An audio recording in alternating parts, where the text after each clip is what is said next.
Open गरिराख्छु छु।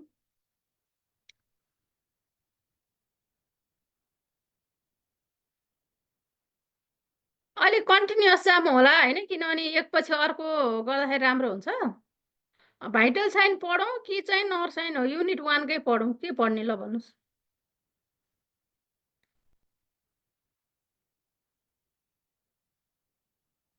Vital sign ल ठिक छ।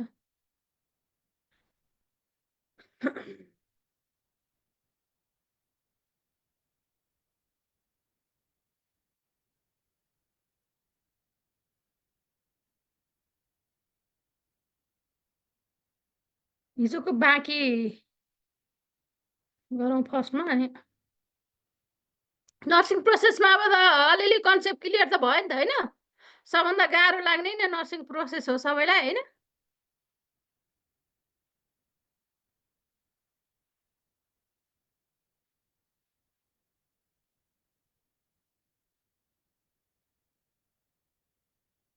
केही छ नबुझेको सोध्नु पर्ने भने, नत्र अर्को च्याप्टर हामी फेरि अलिक छिटो फास्ट फास्ट सक्नुपर्छ नि त।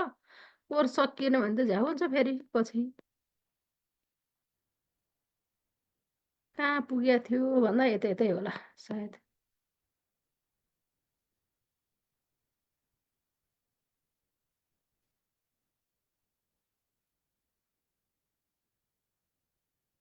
हिजो हामीले यो गरेको ल हेर्नुहोस् होइन, कतिजना हिजोको क्लासमा हुनुहुन्थ्यो कि हुनुहुन्थेन?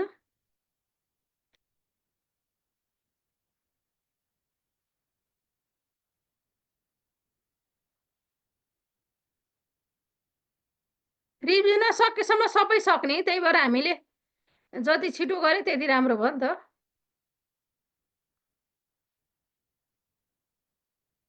कन्फ्युजन त हुन्छ अब किनभने कन्सेप्ट बुझ्नु पर्यो। मेन 5 वटा स्टेप छ, 5 स्टेपमा चाहिँ सब स्टेपहरू, सब स्टेप अथवा चाहिँ कम्पोनेन्टहरू हेर्नु पर्यो होइन? तो यसमा चाहिँ it is best describe a systematic rational method of the planning and providing nursing care. Only planning मात्रै भनेको छैन है, प्रोभाइडिङ नर्सिङ केयर पनि भनेको छ नि त। त्यही भएर यो चाहिँ के भयो त भन्दा नर्सिङ प्रोसेस भयो है त। यो हेर्नुहोस् त, हिजो पनि भएको थियो, बिर्सिसक्नुभयो कि सम्झिनु हुँदैछ कि?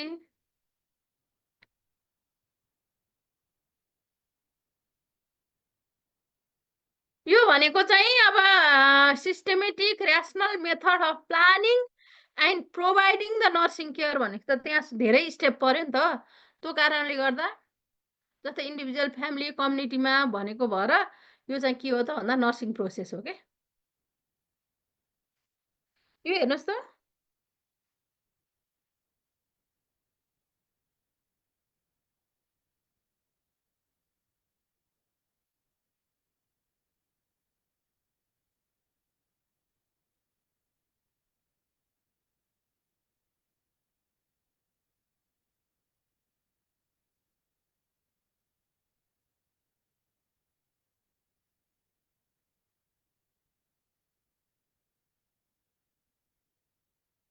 a client entered into the emergency with a chief complaint of the abdominal pain and diarrhea. The nurse takes the client's vital sign hereafter होइन?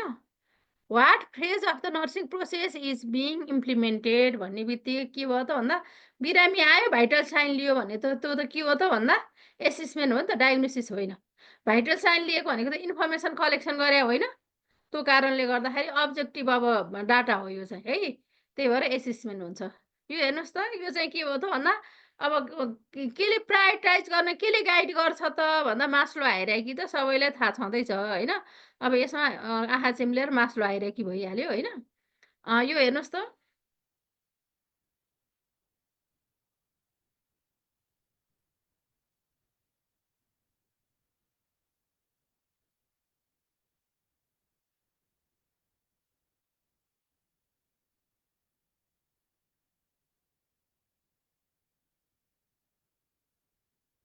सी हो all measurable and observable information about the client and his her state of the health भन्ने बित्तिकै objective data. एकदम तपाईँले भन्नुभएको एकदम नै ठिक छ है त, यो भनेको अब्जेक्टिभ डाटा नै हो। यो हेर्नुहोस् त हिजोकै हो तर केही एडिसनल क्वेसन भयो कि त्यही भएर मैले अलिकति अब रिमाइन्ड पनि हुन्छ नि भनेर हामीले हिजो डिस्कसन त गरिसकेको नयाँ कुरा होइन तर त्यसमै एडिसनल क्वेसन हो है त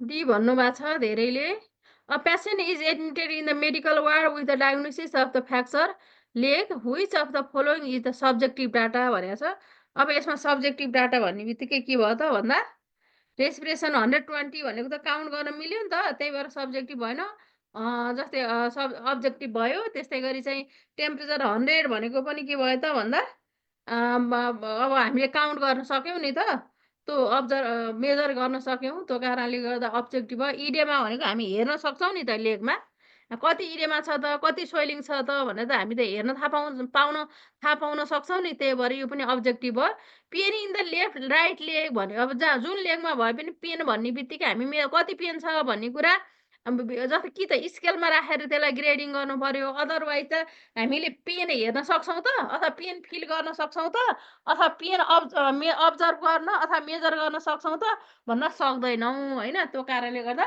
टीको चाहिँ सब्जेक्टिभ डाटा भयो है त यो सब्जेक्टिभ अब्जेक्टिभ योहरू चाहिँ मोस्टली चाहिँ आइरहेको हुन्छ अब कहिले के आउँछ थाहा हुँदैन तपाईँले यो चाहिँ कन्सेप्ट चाहिँ बुझ्नुपर्छ यो हेर्नुहोस् त अब the nurse is using auscultation to obtain a pulse this is an example of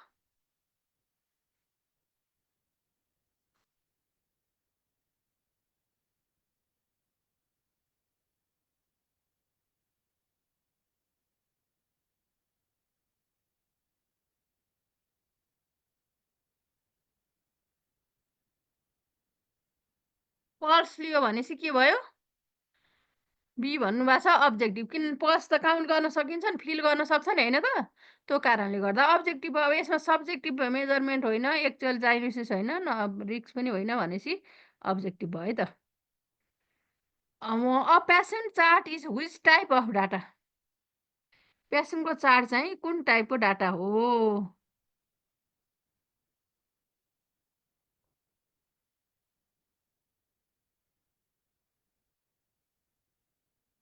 be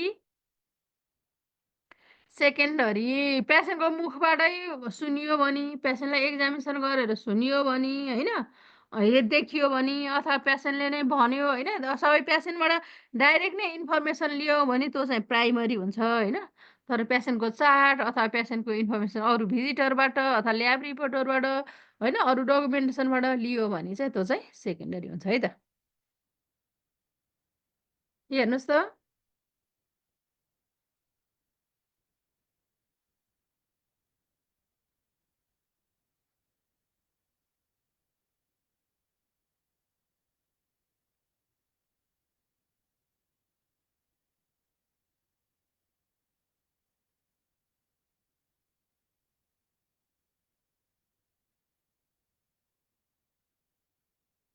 Nurse identify the patient response to actual and potential health problem during which step of the nursing. Actual भने potential भने हामीले थाहा पाउने कुनमा हो त भन्दा डायग्नोसिसमा हो नि त होइन प्रब्लम सबै एसेस गर्ने चाहिँ फाइन्ड आउट गर्ने चाहिँ एसेसमेन्टमा भयो त्यसै गरी त्यसलाई चाहिँ अब डायग्नोसिस बनाउने भनेको त्यसमा एक्चुअल भनेको अहिले हुने हुन्छ पोटेन्सियल भनेको पछि हुन सक्ने होइन भनेको मतलब त्यो चाहिँ नर्सिङ डायग्नोसिस तपाईँले भन्नुभएको एकदम ठिक छ है त यो भन्नुहोस् त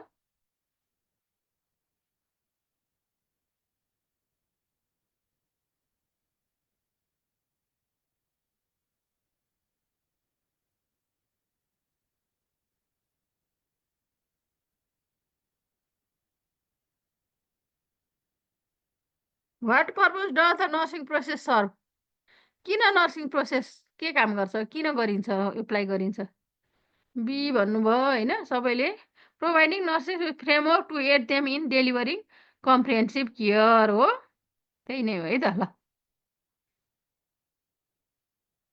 nursing process help nurses to assist the client need diagnose health problem, develop care plan, implement the intervention, evaluate the outcome होइन छोटकरीमा भन्नुपर्दा त्यही भयो क्या नर्सिङ प्रोसेस भनेकै यसै कन्डिसन चाहिँ थाहा पाउने डायग्नोस गर्ने त्यसपछि केयर प्लान बनाउने अनि इम्प्लिमेन्ट गर्ने अनि त्यो आउटकम के आयो त भनेर इभ्यालुएट गर्ने it guide nurses in providing individualise and holistic care provide गर्नको लागि यसले गाइड गर्छ होइन By following a nursing process, nurses can effectively plan and deliver care that is tailored to each patient's unique need and promote optimal health and outcome होइन यो हेर्नुहोस् त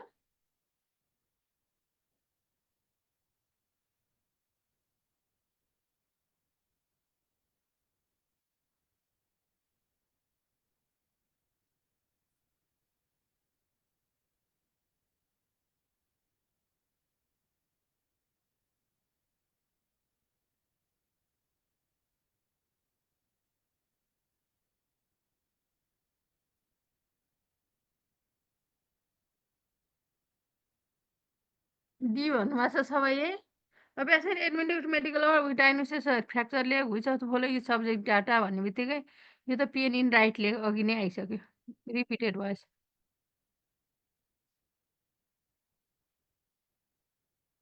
to auscultate the client lungs के the nurse use the systematic pattern comparing side to side हो कि top to अस्कल्टेड गर्दा कि lungs अस्कल्टेड गर्दा साइड टु साइड गर्छ कि टप टु बटम गर्छ कि अथवा एन्टेरियर टु पोस्टेरियर गर्छ कि अथवा इन्टर स्पेस गर्छ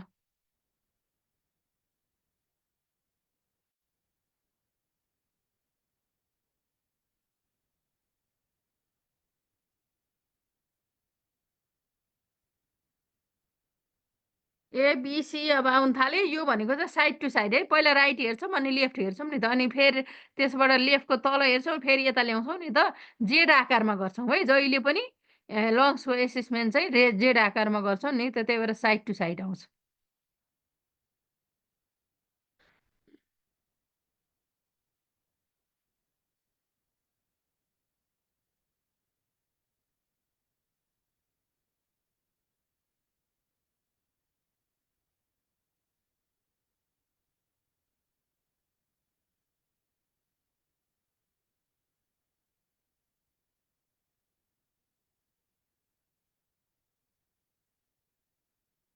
द हो है होइन टिएसी द हो कि यहाँ the छुटेछ The client's respiratory assessment revealed loud, high, low pitch, rumbling, coarse sound heard during the inspiration and expiration. The nurse interpreted this sound as normal, bronchi, crackles, wheeze. के होला B. Bronchi.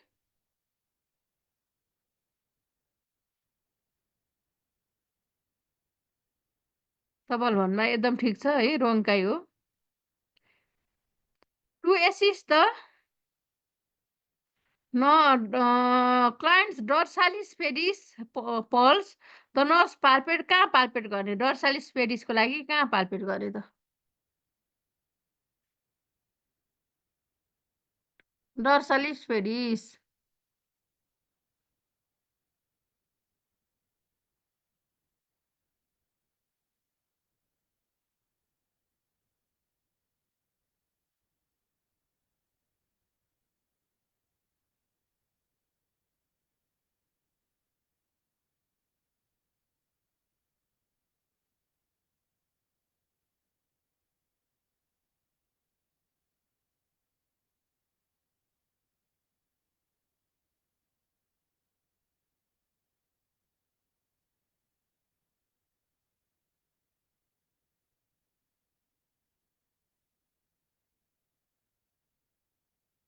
Normal sound नर्मलै हुन्छ नि कुनै sound सुन्दैन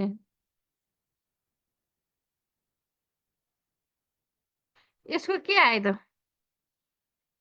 यसको चाहिँ lateral to the extensor tendon of the greater ट्रोई एकजनाले डी भने जस्तो लाग्थ्यो होइन अब यही नै हो है त अब हामीले चाहिँ नर्सिङ प्रोसेसको सक्यौँ यसलाई म इन्ड गर्छु अब हामी भाइटल साइनको गर्ने अनि त्यसपछि चाहिँ अर्को च्याप्टर गर्नुपर्छ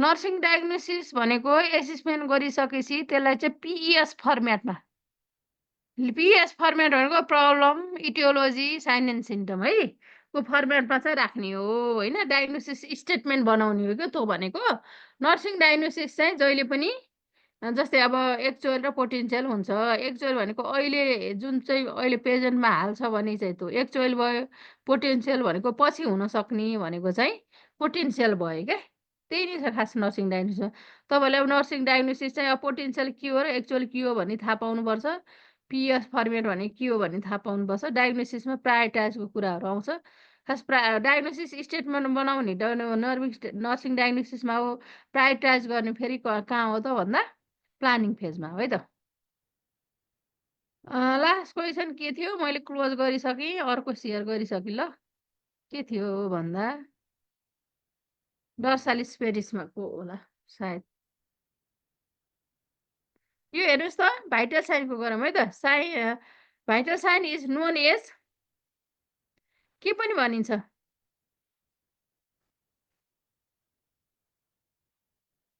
कार्डिनल साइन है त कार्डिनल साइन भाइटल साइनलाई कार्डिनल साइन पनि भनिन्छ है त भाइटल साइन अथवा कार्डिनल साइन भन्ने बित्तिकै indicator of the person overall health and well being important information about the person cardiovascular function respiratory function and body टेम्परेचरको बारेमा चाहिँ इम्पोर्टेन्ट फङ्सनहरू चाहिँ प्रोभाइड गर्छ होइन need for medical and nursing इन्टरभेन्सनको लागि एकदम आवश्यक सिग्नलको रूपमा चाहिँ यसले काम गर्छ होइन what are the four main vital sign चारवटा मेन भाइटल साइन भन्नाले के बुझिन्छ त हेर्नुहोस् त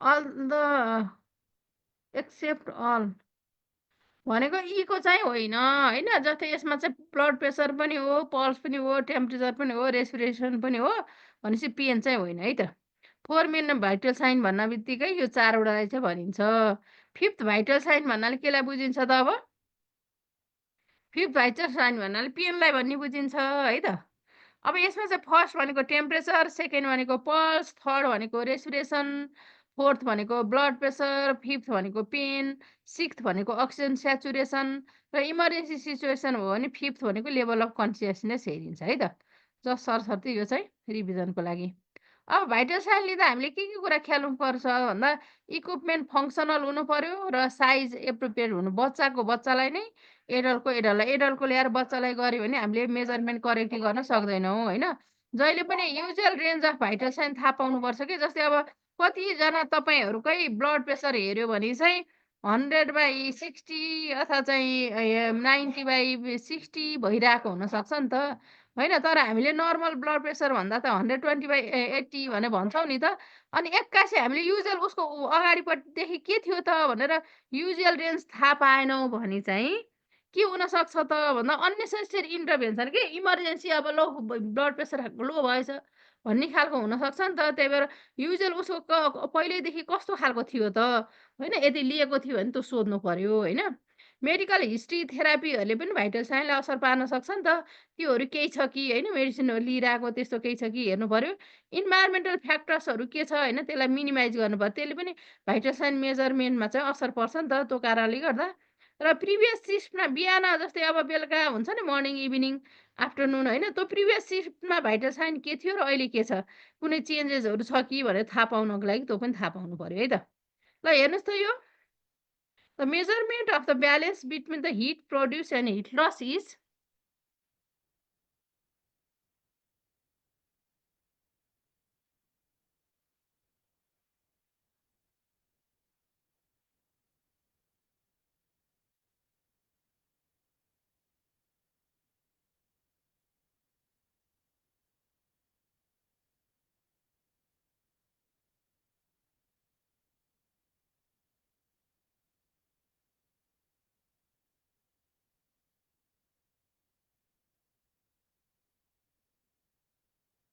यसमा के आयो एन्सर तपाईँहरूको? सी भन्नुभएको छ। यो भनेको टेम्परेचर होइन, balance between the heat produce and heat loss के। हिट प्रड्युस पनि भइरहेछ हाम्रो शरीरमा र हिट लस पनि भइरहेछ नि, त्यो बिचको ब्यालेन्स नै के हो त भन्दा टेम्परेचर भनेर भनियो। ठिक छ है त, तपाईँले भन्नुभएको। यो हेर्नुहोस् त,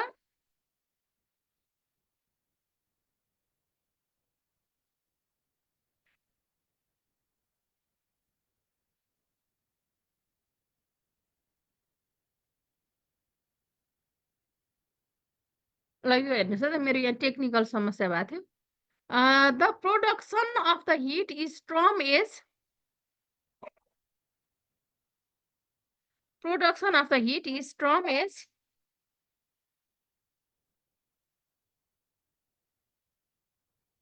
thermogenesis, thermometer, thermolysis, thrombolysis.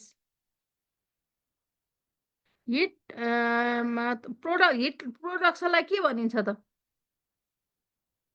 एक हो थर्मोजेनेसिस हो।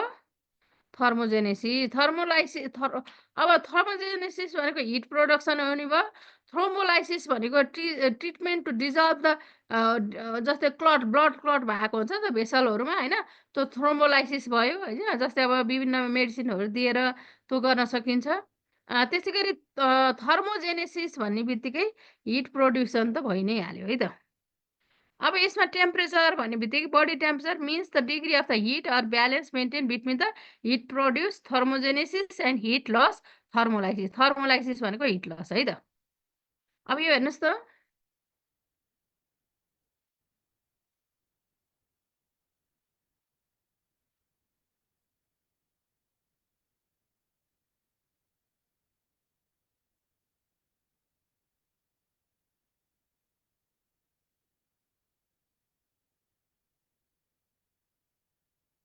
Temperature which are taken by the internal organ from known is known as internal organ। के भन्न सकिन्छ यसलाई चाहिँ? इन्टरनल अर्गानको लियो भने कोर टेम्परेचर है त, तपाईँले भन्नुभएको एकदम ठिक छ। पेरिफेरियल टेम्परेचर भनेको हामीले स्किनमा लिने टेम्परेचर भयो। कोर टेम्परेचर भनेको बडीको इन्टरनल अर्गानहरू होइन, भित्री अर्गानहरूको हामीले लियौँ भने त्यसलाई चाहिँ कोर बडी टेम्परेचर भनेर भन्छौँ है त।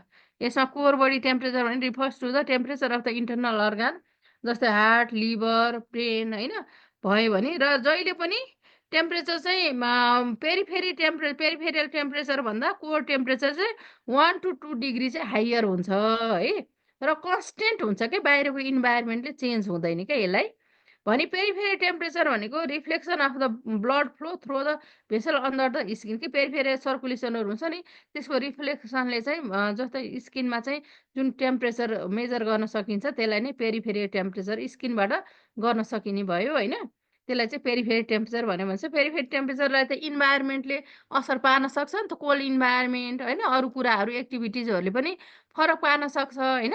त्यसै गरी चाहिँ जहिले पनि हामीले पेरिफेरियल टेम्परेचर चाहिँ जस्तै कोर बडी टेम्परेचर भन्दा चाहिँ 1 to 2 डिग्री चाहिँ कम हुन्छ भनेर थाहा पाउनु पर्यो होइन। Core temperature is taken by except, सबै चाहिँ त्यसले हो मेथड हो, तर कुन चाहिँ होइन त कोर बडी टेम्परेचरको?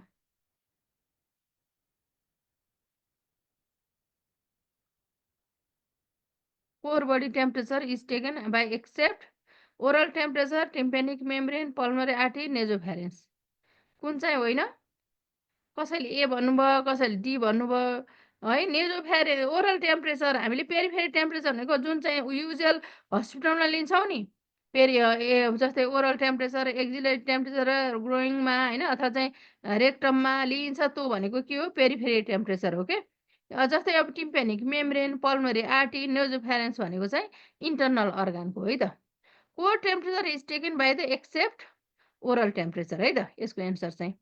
यो हेर्नुहोस् त, which is the ideal site for the measuring the body's core temperature. Core temperature measure गर्ने आइडियल साइट चाहिँ के होला त?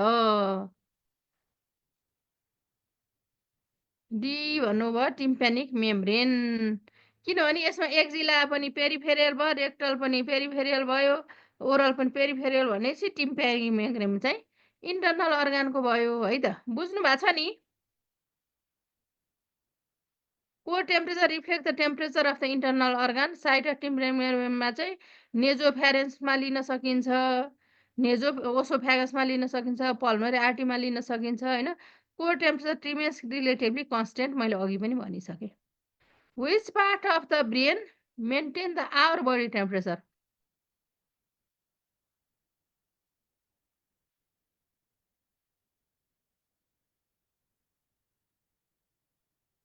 Which part of the brain maintain our body temperature?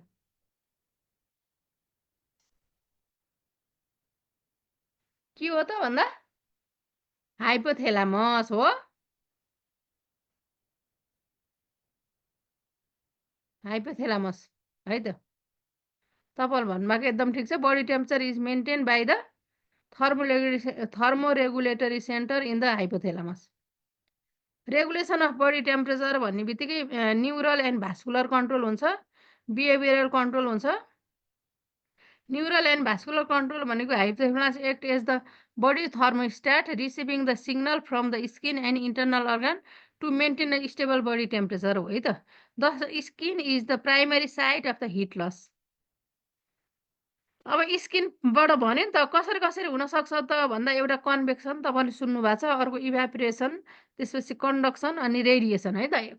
Convection भनेको चाहिँ transfer of the heat from the body to the moving liquid or air भन्ने बित्तिकै के हो त भन्दा कन्भेक्सन भयो। इभ्यापोरेसन भनेको sweat is vaporise at the skin surface भन्ने बित्तिकै इभ्यापोरेसन भयो। कन्डक्सन भनेको transfer of the heat from the body to a cooler surface by the direct कन्ट्याक्टबाट, जस्तै चेयरमा बसेको छ नि त्यो भनेको कन्डक्सन भयो। रेडिएसन भनेको इलेक्ट्रोम्याग्नेटिक वेभबाट ट्रान्सफर भयो भने कुनै पनि मिन्स मिडिया हुँदैन, तर रेज के इलेक्ट्रोम्याग्नेटिक वेभ चाहिँ बाट चाहिँ जुन हुन्छ भने त्यसलाई चाहिँ रेडिएसन भनेर भनिन्छ। इभ्यापोरेसन चाहिँ लिक्विड ग्यास हुने भयो, जस्तै स्वेटिङ भयो भने, पर्सपिरेसन भयो भने हुन सक्यो। कन्भेक्सन भनेको चाहिँ अब आफै पार्टिकलहरू आफै मुभ भयो भने कन्भेक्सन भयो। कन्डक्सन भनेको टच भएर भयो। Transfer of the heat from one object to the another object that are in direct contact with each other is called के हो त?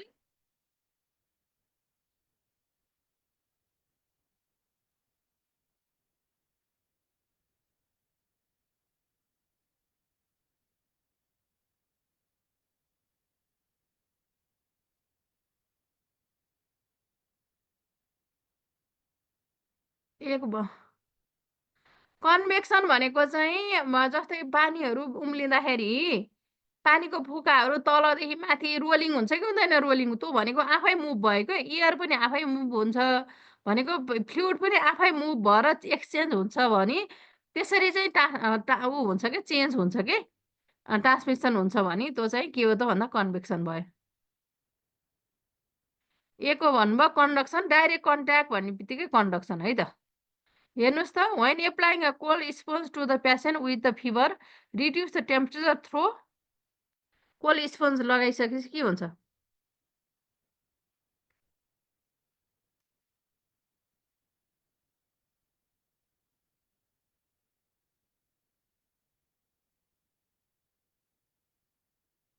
बिसी भन्नुमा छ होइन, कसैले कन्भेक्सन कसैले रेडिएसन भन्नुभयो। डी पनि होला इभ्यापोरेसन होइन त। ए कन्डक्सन, धेरैले कन्डक्सन भन्नुभयो। यो भनेको कन्डक्सन नै हो है त। कोल्ड स्पन्ज भनेको स्पन्ज राखिन्छ नि, त्यो भनेको कन्भक्सन हो। तर वेट यदि चाहिँ वेट कोल्ड स्पोन्ज चाहिँ वेट राखेर त्यत्तिकै फ्लुइड त्यो वेट चाहिँ स्किनमा छोडियो भने इभ्यापोरेसन पनि हुन्छ है त। तर मेन चाहिँ कन्डक्सन नै हो। Transfer of heat energy through the electromagnetic wave is called के होला त? Electromagnetic wave. रेडिएसन, यो त सबैले भन्नुभयो होइन। यसको एन्सर भनेको रेडिएसन भयो है त। A person prefers to sit by a fire during the cold winter month. Which of the following heat transfer types gives him with the most heat? अब आगो बालिरहेछ, अब विन्टर मन्थमा अनि बसेको छ भने हिट त ट्रान्सफर भइराख्यो। कसरी होला त? कन्भेक्सन एन्ड रेडिएसन हो कि रेडिएसन फ्रम द फायर हो कि If it is near to the fire, convection sound good हो कि conduction from the fire हो?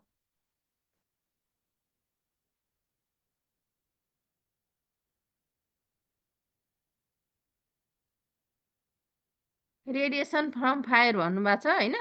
यसको भनेको त्यही नै हो। किनभने कुनै टच छैन, त्यहाँ एयर मुभ पनि भएको छैन, फ्लुइड पनि छैन, कनेक्सन केही छैन भनेपछि त्यो के हो त विदाउट कनेक्सन पनि हिट चाहिँ आयो नि त। हामीले हिटर जस्तै हिटर बाल्यौँ, हिटरमा यत्तिकै हामी तातो छौँ भने त्यो के हो त भन्दा रेडिएसन के कुनै माध्यम हुन्छ त त्यहाँ?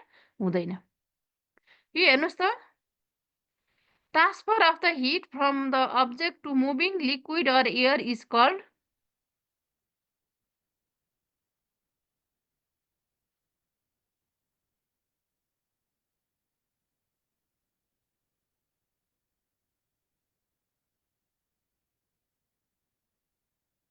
कन्भेक्सन भन्नुभयो होइन? यसमा चाहिँ धेरैले बी भन्नुभएको छ, यसको एन्सर चाहिँ बी नै हो है त।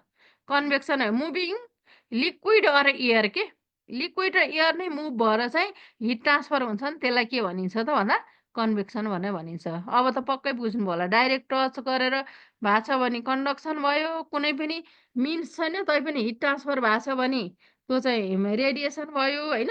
र फ्लुइड अथवा यो ग्यास चाहिँ आफै सेल्फ मुभ हुन्छ र हिट ट्रान्सफर हुन्छ भने त्यो चाहिँ कन्भेक्सन भयो है। र जस्तै अब फ्लुइड छ भने त्यो चाहिँ इभ्यापोरेट भएर जान्छ भने त्यो चाहिँ इभ्यापोरेसन अथवा चाहिँ भ्यापोराइसन हुन्छ भने त्यो इभ्यापोरेसन भयो। Rising warm air current is an example of conduction, radiation, convection, evaporation.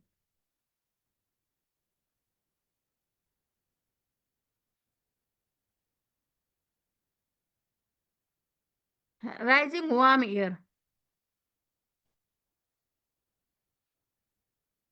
Convection भन्नुभएको छ होइन? यो कन्भेक्सन राइजिङ भनेको अब मुभ भयो नि त एयर, एयर मुभ भएर त्यसपछि त्यसले त्यो मुभ भएको एयरले चाहिँ ट्रान्सफर गर्यो भने त्यो के भयो त भन्दा कन्भेक्सन भयो।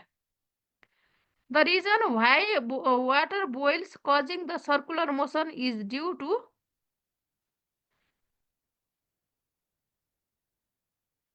इभ्यापोरेसन। सर्कुलर मोसन भएर बोइल हुनु भनेको सर्कुलर मोसन भएर बोइल हुनु भनेको के हो त मुभमेन्ट हुनु हो नि त भनेको, यो पनि कन्भेक्सन नै हो क्या।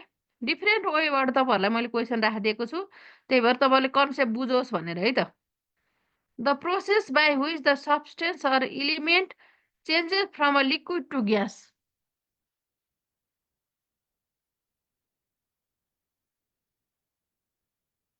लिक्विड टु ग्यास भन्ने बित्तिकै के हो त भन्दा इभ्यापोरेसन हो। इभ्यापोरेसन बुझिरहनु भएको छ नि? लिक्विड टु ग्यास भन्ने बित्तिकै इभ्यापोरेसन है त। अब यी सबै के थिए त भन्दा हिट लसको थियो नि त। हिट लस स्किनबाट हुन्छ भनेको थियौँ मोस्टली चाहिँ होइन? र कसरी कसरी हुन्छ त भन्दा कन्डक्सन, कन्भेक्सन, रेडिएसन, इभ्यापोरेसन हुन्छ भन्यौँ। त्यस्तै गरी चाहिँ अब हाम्रो जस्तै अब शरीरमा चाहिँ हिट प्रोडक्सन पनि भइरहेको हुन्छ नि त। हिट मेन हिट प्रोडक्सन हुने भनेको शरीरमा जुन मेटाबोलिजम हुन्छ नि त्यसबाट हिट प्रोड्युस भइरहेको हुन्छ क्या। मेटाबोलिजम जति इन्क्रिज भयो त्यति नै टेम्परेचर चाहिँ राइज हुन्छ होइन? मेटाबोलिजमले गर्दा हिट प्रोड्युस हुन्छ। त्यसै गरी मसल एक्टिभिटी भनेको भोलिन्टरी मुभमेन्ट सेभरिङहरू भएको छ भने, एक्सर्साइज गरेको छ भने त्यस्तो बेलामा पनि हिट प्रोड्युस हुन्छ। किनभने तातो भएर आउँछौँ नि हामी, दौडियो भने अथवा एक्टिभिटीहरू गरिरहेको बेलामा हिट प्रोड्युस हुन्छ। स्ट्रङ इमोसन हामीलाई एक्कासी एकदम नै इमोसनमा हामी आयौँ भने पनि हाम्रो तातो तातो भएर आउँछ नि त होइन शरीर भनेको, त्यसले पनि हिट प्रोड्युस गराउँछ है त। एटमोस्फेरिक टेम्परेचरले पनि हिट जस्तै वार्म वेदर छ भने के हुन्छ त भन्दा हिट प्रोड्युस हुन्छ। त्यस्तै गरी डिजिज कन्डिसन भनेको जस्तै इन्फेक्सनहरू भएको छ भने के ब्याक्टेरिया इन्भेजन छ भने त्यसले गर्दा नि हिट प्रोड्युस चाहिँ हुन्छ। यो मेन चाहिँ हिट प्रोड्युस हुने कारणहरू भयो है त। अर्को चाहिँ हाम्रो टेम्परेचर कन्ट्रोलमा चाहिँ एउटा चाहिँ न्युरल र थर्मल थियो, त्यही चाहिँ हामीले हिट लस र हिट प्रोड्युसको बारेमा गऱ्यौँ होइन? अर्को बिहेभियरल कन्ट्रोल हुन्छ, हामी आफै कतै कुनै चिसो ठाउँमा गयौँ भने लुगा सबै तानेर शरीरमा ल्याउन मन लाग्छ नि त। त गभर्मेन्ट ठाउँमा गयौँ भने भएको लुगा नि सबै फाल्न मन लाग्छ नि। त्यो भनेको हाम्रो बिहेभियरल कन्ट्रोल हो क्या। जस्तै हामी जाडो भएको छ भने हातखुट्टा खुम्चिएर बस्छौँ भनेको बडी सर्फेस एरिया कम गराउँछौँ होइन। भने गरम भएको छ भने पुरा ओपन यो हात सबै खुल्ला पारेर राख्न पाए हुन्थ्यो जस्तो हुन्छ नि त। त्यो सबै हाम्रो के हो त भन्दा बिहेभियरल कन्ट्रोल हो है त। यो हेर्नुहोस् त।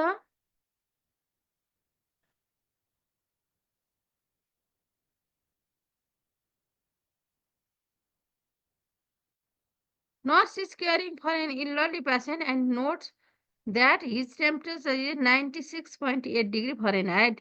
She understands that this patient is suffering from hypothermia. जस्तै इल्डरली पेसेन्ट छ होइन भनेपछि 96.8 चाहिँ अथवा 36 डिग्री सेन्टिग्रेड चाहिँ छ भनेपछि हाइपोथर्मिया हो कि नर्मल टेम्परेचर हो कि हाइपरथर्मिया हो कि इन्क्रिज मेटाबोलिजम हो एजिङको कारणले। के होला त यसको राइट एन्सर? हाइपरथर्मिया हो। सफरिङ फ्रम यहाँ चाहिँ किन हाइपरथर्मिया भयो? हाइपरथर्मिया त हाई फिभर होइन र? 36 भनेको हाइपरथर्मिया हो।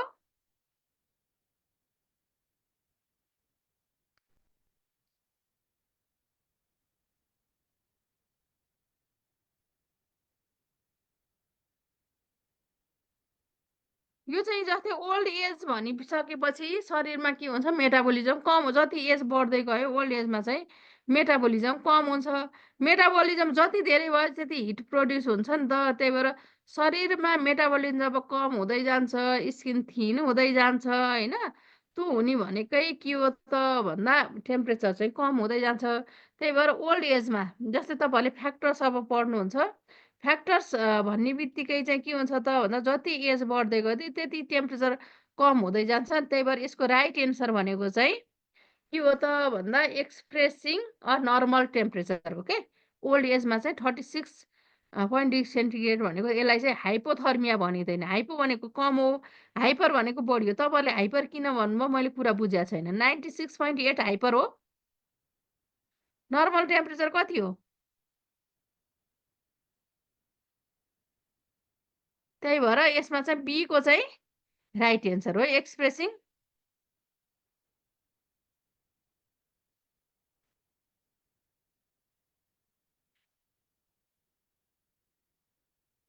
ए होइन एन्सर मुखले भनिसके भएर मैले त्यसो गरेँ।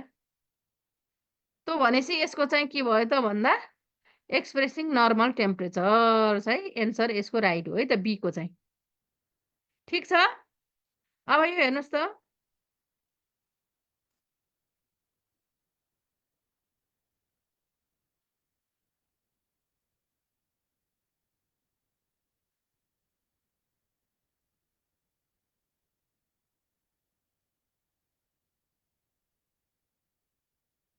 बडी हिट प्रोडक्सनमा के कुराले असर गर्छ?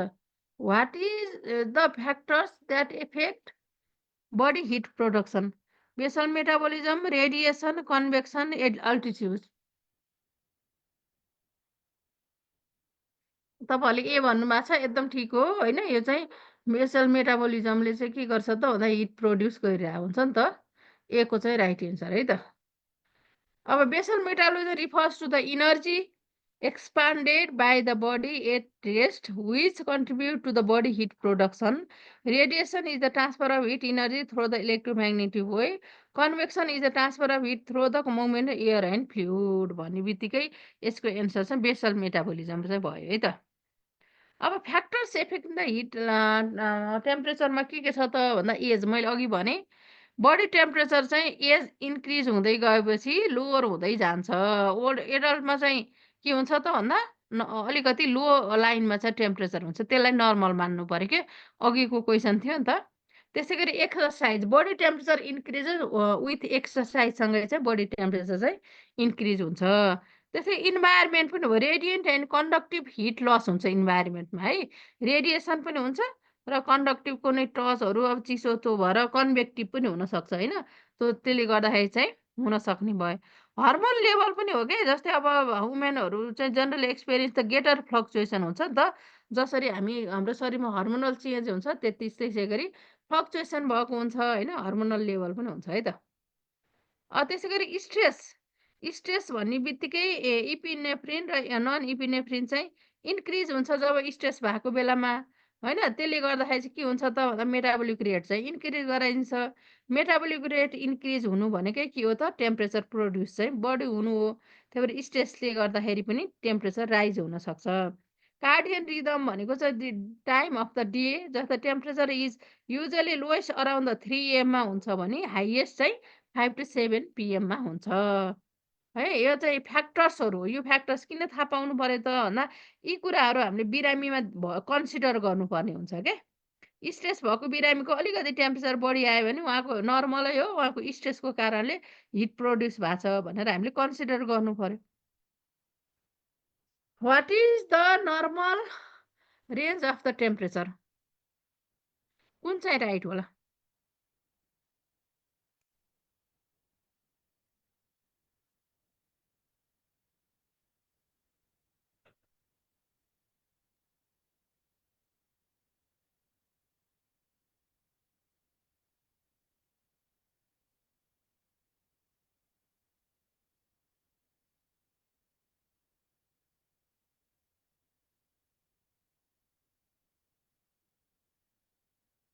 What is the normal range of the temperature भनेको 36.6 to 37.5, 34 to 36 degree centigrade, 34.60, 36 point centigrade, 35 to 6 degree centigrade to 38 degree centigrade। कुनलाई हामीले एभरेजमा भन्न सक्छौँ? ए को 36 देखि 36.6 देखि 37.5 डिग्री सेन्टिग्रेड भन्नुभएको छ। ए को नै के हो त राइट एन्सर। एभरेजमा चाहिँ रेन्जमा चाहिँ त्यसलाई चाहिँ नर्मल मान्न सकिन्छ है त। अब यसमा कमन साइटहरू जस्तै विभिन्न साइटबाट पेरिफेरल टेम्परेचरहरू लिन सकिन्छ नि। त्यो भनेको ओरल भयो, रेक्टल भयो, एक्जिलरी अथवा ग्रोइङबाट लिन सकिन्छ। ओरलबाट नर्मल कति मानिँदो रहेछ? 37 डिग्री सेन्टिग्रेड हुँदो रहेछ होइन। रेक्टलबाट 37.5 डिग्री सेन्टिग्रेड, एक्जिलरी अथवा ग्रोइङबाट के हुँदो रहेछ? 36.4 डिग्री सेन्टिग्रेड।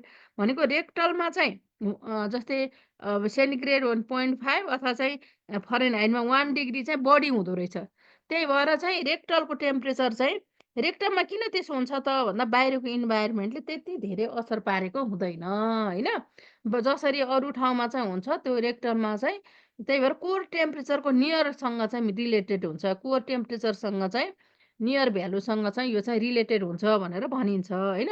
ओरल भनेको चाहिँ कति रहेछ? 37 पोइन्ट डिग्री सेन्टिग्रेड अथवा 98.6 फरेनहाइट भनेको एक्ज्याक्ट कहाँ हुँदो रहेछ त भन्दा ओरलमा। रेक्टलमा अलिक बढी हुँदो रहेछ, ओरलमा एक्ज्याक्ट हुँदो रहेछ भने एक्जिलरीमा चाहिँ 36.4 देखि अथवा चाहिँ 97.6 डिग्री फरेनहाइट भनेको अलिकति कम हुँदो रहेछ। यो साइट अनुसार पनि हामीले चाहिँ टेम्परेचर चाहिँ मेजर गर्ने कुरामा ख्याल गर्नु पर्यो। जस्तै रेकर्ड गर्दा हामी के गर्छौँ त कि चाहिँ ओरल, रेक्टल, एक्जिलरी भनेर लेख्छौँ। अदरवाइज चाहिँ हामीले एक्जिलरीमा लिँदाखेरि चाहिँ 1 डिग्री एड गर्छौँ, रेक्टलमा लिँदा 1 डिग्री चाहिँ माइनस गर्छौँ नि त होइन फरेनहाइटमा। अथवा ओरलमा लिँदा त ठिकै नै हुन्छ होइन। यदि अब त्यसो गरिएन भने के हुन्छ कि त कुन ठाउँबाट लिएको त्यही लेख्नु पर्यो, अदरवाइज चाहिँ डिडक्ट गर्नु पर्यो। त्यसो गरिएन भने के हुन्छ त भन्दाखेरि चाहिँ जस्तै एउटा तपाईँको बिहानको साथीले चाहिँ ओरलमा लिनुभयो, फेरि दिउँसोको साथीले चाहिँ एक्जिलरी लिनुभयो, फेरि अर्को साथीले चाहिँ रेक्टल लिनुभयो भने त एउटै बिरामीको टेम्परेचर नै बिहान दिउँसो साँझ ग्राफमा भेरिएसन देखिने भयो नि त। त्यसले गर्दा किन फ्लक्चुएसन भयो त भन्ने कुरा आउँछ होइन। त्यही भएर चाहिँ हामीले त्यसलाई चाहिँ इन्डिकेट चाहिँ गरिदिनुपर्छ है त। हेर्नुहोस् त, a client has temperature 104 degree Fahrenheit, this temperature is equal to कति होला? अब हिसाब गर्नुपर्छ तपाईँले। सबैले ठ्याकठ्याक घोकेको जस्तरी घोकेर हुँदैन है यस्तोमा। 104 भनेको 40 भनेर घोकेर साध्य हुन्छ त? हुँदैन। फर्मुला लगाएर गर्नुपर्छ। तपाईँले भने त ठिक छ, तर एकदम नै त क्यालकुलेसनै नगरिकन छिटो भन्नुभयो नि त। त्यही भएर यो हेर्नुहोस् त, the nurse measure the patient's temperature as 95 degree Fahrenheit. What is the equivalent centigrade temperature?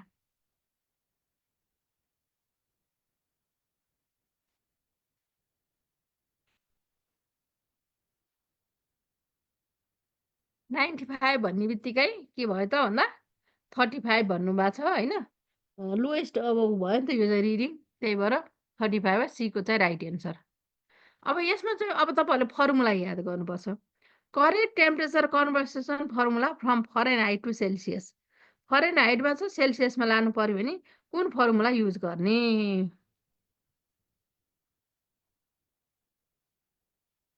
F minus 32 into 5/9 equal to centigrade हो कि F plus 32 into 5/9 equal to centigrade हो कि F into 5/9 minus 32 equal to centigrade हो कि अथवा F minus 32 9/5 equal to centigrade हो के होला त धेरैले ए भन्नुभएको छ F minus 32 into 5/9 equal to centigrade है त धेरैले त्यही नै भन्नुभएको छ त्यो नै राइट हो तपाईँलाई याद रहेछ फर्मुलामा चाहिँ प्र्याक्टिस गर्ने चाहिँ गर्नुहोस् ल प्र्याक्टिस गर्नु त्यहाँ क्यालकुलेटरहरू लान पाइँदैन हातले नै प्र्याक्टिस गर्नु पर्यो अब यसमा चाहिँ हामीले to convert the Fahrenheit to Celsius subtract 32 from the Fahrenheit reading and multiply the 5/9 भयो होइन अन्त to convert Celsius to Fahrenheit भन्ने multiply the centigrade regarding 9/5 and 8 32 9/5ले डिभाइड गर्ने प्लस चाहिँ 32 एड गरिसकेपछि फरेनहाइटमा निस्कन्छ सेन्टिग्रेड छ भने है त यो सबैले अब याद गर्नुहोस् है फर्मुला एफ अब यसमा एक्जाम्पल दिएको हो होइन C equal to F minus 32 into 5/9 भन्ने बित्तिकै 100 डिग्री फरेनहाइट छ भने 100 डिग्री माइनस 32 इक्वल टु 38 अब 38 हुन्छ इन्टु 5 ल त्यसले चाहिँ डिभाइड गर्नु पर्यो 9ले भनेर त्यसरी चाहिँ आयो है त यो हेर्नुहोस् त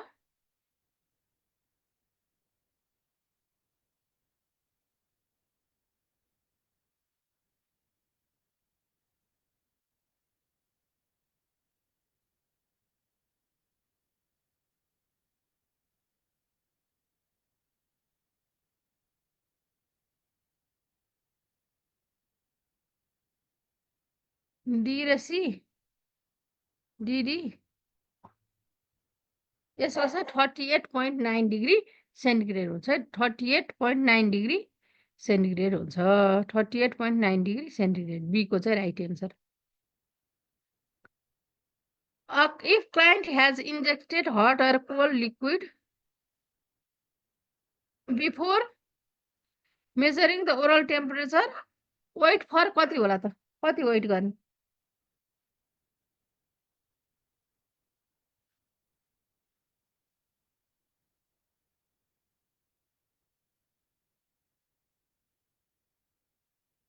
20 minutes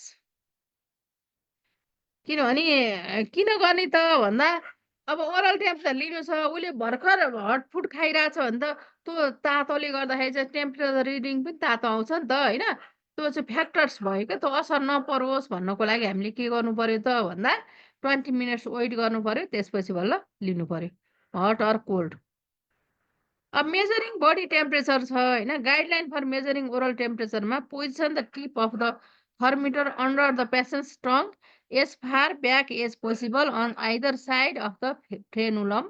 Instruct the patient to close his lips but to avoid biting down his teeth होइन किनभने थर्मिटर राखेको हुन्छ नि त leave in place for at least 2 minutes राख्ने भने भन्नु पर्यो ओरलमा wait 20 to 30 minutes before measuring oral temperature measure if the client has injected hot or cold liquid है त यति कुरा याद छ नि फ्रेनुलमको साइडमा राख्नु पर्यो टङको तलपट्टि अब बाइट गर्नु भएन होइन 2 मिनट राख्नु पर्यो भन्ने कुराहरू गाइडलाइन भयो है त अब कन्ट्रा इन्डिकेसन ओरल अब मेथड चाहिँ कुन बेलामा चाहिँ युज गर्न सकिँदैन त भन्दा त्यो भनेको कन्ट्रा इन्डिकेसन भयो patient who may bite the thermometer like psychiatric patient के साइकेट्रिक कन्सियस नै हुन्छ नि तर उसले भनेको मान्छ त मान्दैन होइन त्यस्तो बेलामा त हामीले त उसले इन्स्ट्रक्सन फलो गर्नै सक्दैन होइन। बाइट नगर भने बाइट गरिदिन सक्छ, त्यस्तोमा गर्नु भएन। Patient who are not able to hold thermometer in their माउथमा होल्ड गर्न सकेन भने, patient who can not follow the instruction, infant and children, small children, surgery infection in oral cavity भयो। त्यसै गरी trauma to the face mouth छ भने पनि हामीले लिनु भएन है ओरल।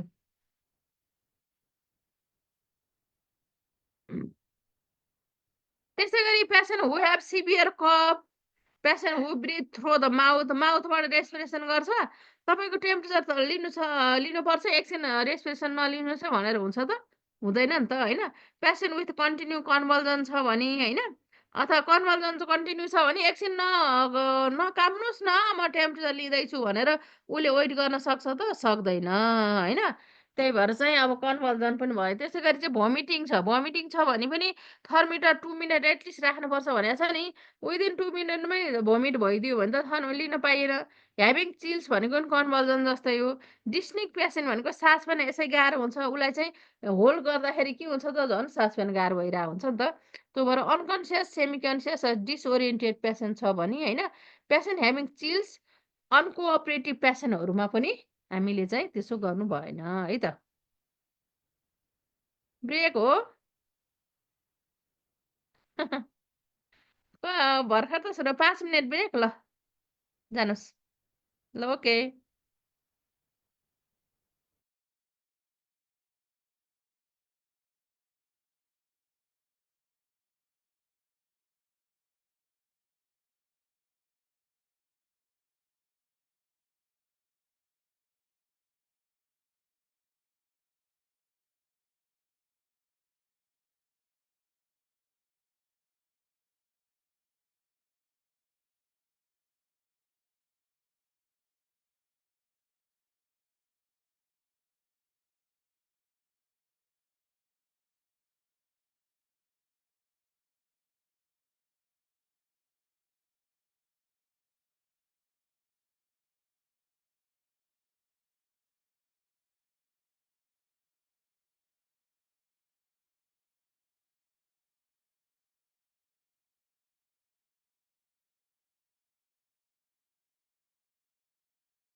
आउनुभयो तपाईँहरू? सुरु गरौँ? ल ठिकै छ है। डिस्निक पेसेन्टको सास फेर्न गाह्रो भएको कि difficult breathing, painful breathing, laborious breathing भनेको चाहिँ के हो त भन्दा डिस्निया हो नि त। डिस्निया भएको बिरामीहरूलाई पनि सास फेर्न यसै गाह्रो हुन्छ नि त। अनि ओरल रुटमा लिँदा त उसले सास फेर्न सक्दैन होइन। त्यसै गरी चाहिँ अब unconscious, semi conscious patient having chills होइन, अनकोअपरेटिभ पेसेन्ट त अघि नै भनिसक्यो है त। अब छ guideline for the axillary method. Axillary मेथडमा एक्सिला चाहिँ राम्रो एक्सपोज हुनु पर्यो। Dry with a tissue paper or gauze piece because moisture conduct the heat. Avoid rubbing के ऱ्यास रबिङ भनेको एकदम नै के त्यो धेरै रब गऱ्यो भने पनि हिट प्रड्युस हुन्छ नि त। त्यो भएर फेरि फल्स रिडिङ हुनसक्छ, त्यो धेरै गर्नु भएन होइन। त्यसै गरी चाहिँ thermometer must be left axilla 3 to 5 मिनटसम्म राख्नु पर्यो। एटलिस्ट 3 मिनट चाहिँ राख्नै पर्यो। कन्ट्राइन्डिकेसन भनेको एक्जिलरी सर्जरी अथवा कुनै लिजन छ भने चाहिँ एक्जिलरी मेथड लिँदैन है त। गाइडलाइन फर रेक्टल मेथड भनेको चाहिँ position of the patient on his her side with his top leg flex के साइडमा राख्नु पर्यो। साइड ल्याटरल पोजिसनमा र अप्पर लेग चाहिँ फ्लेक्स गरेर राख्नु पर्यो। प्राइभेसी मेन्टेन गर्नु पर्यो। जहिले पनि इन्सर्ट गर्दाखेरि थर्मिटर चाहिँ लुब्रिकेट गर्नुपर्छ होइन। इन्फेन्टको लागि चाहिँ के गरिन्छ त भन्दा सुपाइन पोजिसनमा राखेर चाहिँ लेगलाई चाहिँ रेज गरिन्छ के होइन। टु चेस्टतिर चाहिँ रेज गरिन्छ इन्फेन्टलाई भने। जस्तै एडल्टहरू छ भने ल्याटरल पोजिसनमा चाहिँ राख्नु पर्यो है त। जस्तै अब with the older children and adult assist in to the side line position. Lubricate जहिले पनि जस्तै अब वाटर बेस्ड लुब्रिकेटले चाहिँ लुब्रिकेट गर्नु पर्यो।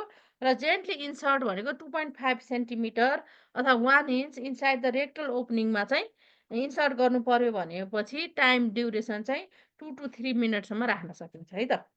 रेक्टम मेथडमा 2 to 3 मिनट। ओरल मेथडमा कति भनेको थियो? एटलिस्ट 2 मिनट भनेको थियो। 1 to 2 मिनट भनेको छ होइन। 2 मिनटसम्म राख्नु पर्यो।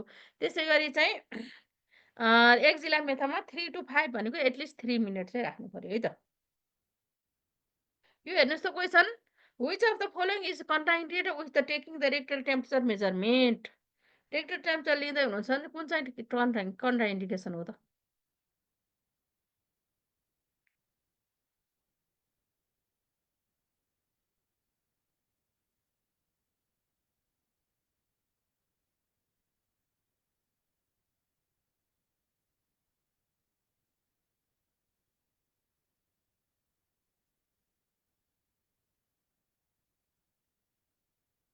बीको पेनफुल एन्ड सोलन हेमोरेड होइन। हेमोरेड जस्तै patient require assistant to move his side त त्यो नि होइन। किनभने हामीले ल्याटरल पोजिसनमा बिरामीलाई हामीले राख्न सक्छौँ नि त, इन्सर्ट गर्न सक्छौँ, त्यो भएन। त्यस्तै गरी पेसेन्ट इन्कन्टिन्युन्स युरिन भनेको रेक्टममा राख्छौँ, युरिनसँग कुनै रिलेसनै भएन होइन। रेकर्डेड 1 डिग्री फरेनहाइट एबो बेस लाइन छ भने पनि होइन। किनभने त्यो त हामीलाई सधैँ थाहा छ नि त। 1 डिग्री फरेनहाइट बढी हुन्छ भनेर त रेक्टममा त हामीलाई थाहा छ होइन। त्यही भएर त्यो पनि भएन भनेपछि 2 को चाहिँ पेनफुल एन्ड सोलन हेमोरेड छ भने चाहिँ त्यसले झन् फर्दर इन्जुरी गर्न सक्छ। त्यही भएर रेक्टल मेथडमा राख्नु भएन है त। अथवा यसै पनि लोकलाइज हिटहरू प्रड्युस हुनसक्छ। त्यो कारणले कन्ट्राइन्डिकेसनमा चाहिँ पेसेन्ट आफ्टर रेक्टल सर्जरी भयो, रेक्टल इन्जुरी अथवा इन्फेक्सन भयो, patient having difficult in ageing the position भयो, ह्याभिङ डायरिया डिसेन्ट्री छ भने पनि राख्नु भएन। किनभने डायरिया डिसेन्ट्री भनेको पनि फ्रिक्वेन्टली भइराख्ने हुन्छ। त्यसले गर्दाखेरि पनि टेम्परेचरमा चाहिँ फरक पर्न सक्छ नि त होइन। रेक्टल प्याथोलोजी जस्तै हेमोरेड, ट्युमर छ भने, त्यस्तै इम्प्याक्टेड फिकल म्याटरहरू के जस्तै अब रेक्टल अथवा इन्टेस्टाइन कोलनहरूमा चाहिँ फिकल म्याटर इम्प्याक्टेड भएर बसिएको छ भने त्यस्तो अवस्थामा पनि राख्नु भएन है त। हेर्नुहोस् त difference between oral and rectal temperature is.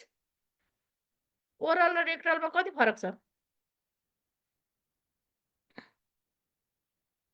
एक हो 1 डिग्री फरेनहाइट हो। 1 डिग्री फरेनहाइट है त। Growing and rectal temperature, growing र रेक्टलमा कति फरक छ?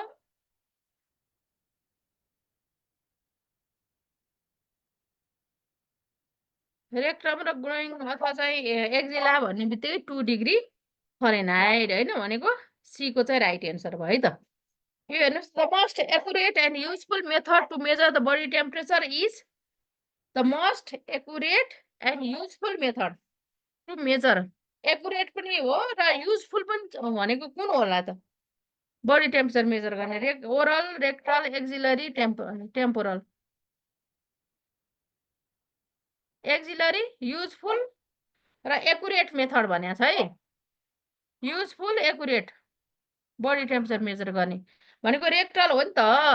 किनभने यसमा चाहिँ तपाईँहरूले एक्जिलरी चाहिँ कमन युज गरिने भयो होइन, तर युजफुल र एक्युरेट भनेको छ नि। एक्युरेट भनेको बाहिरको टेम्परेचरले चाहिँ इन्फ्लुएन्स गर्दैन रेक्टममा भनेर भने होइन त। त्यही भएर इन्फ्लुएन्स नगर्ने भएको भएर त 1 डिग्री बढी आयो नि त।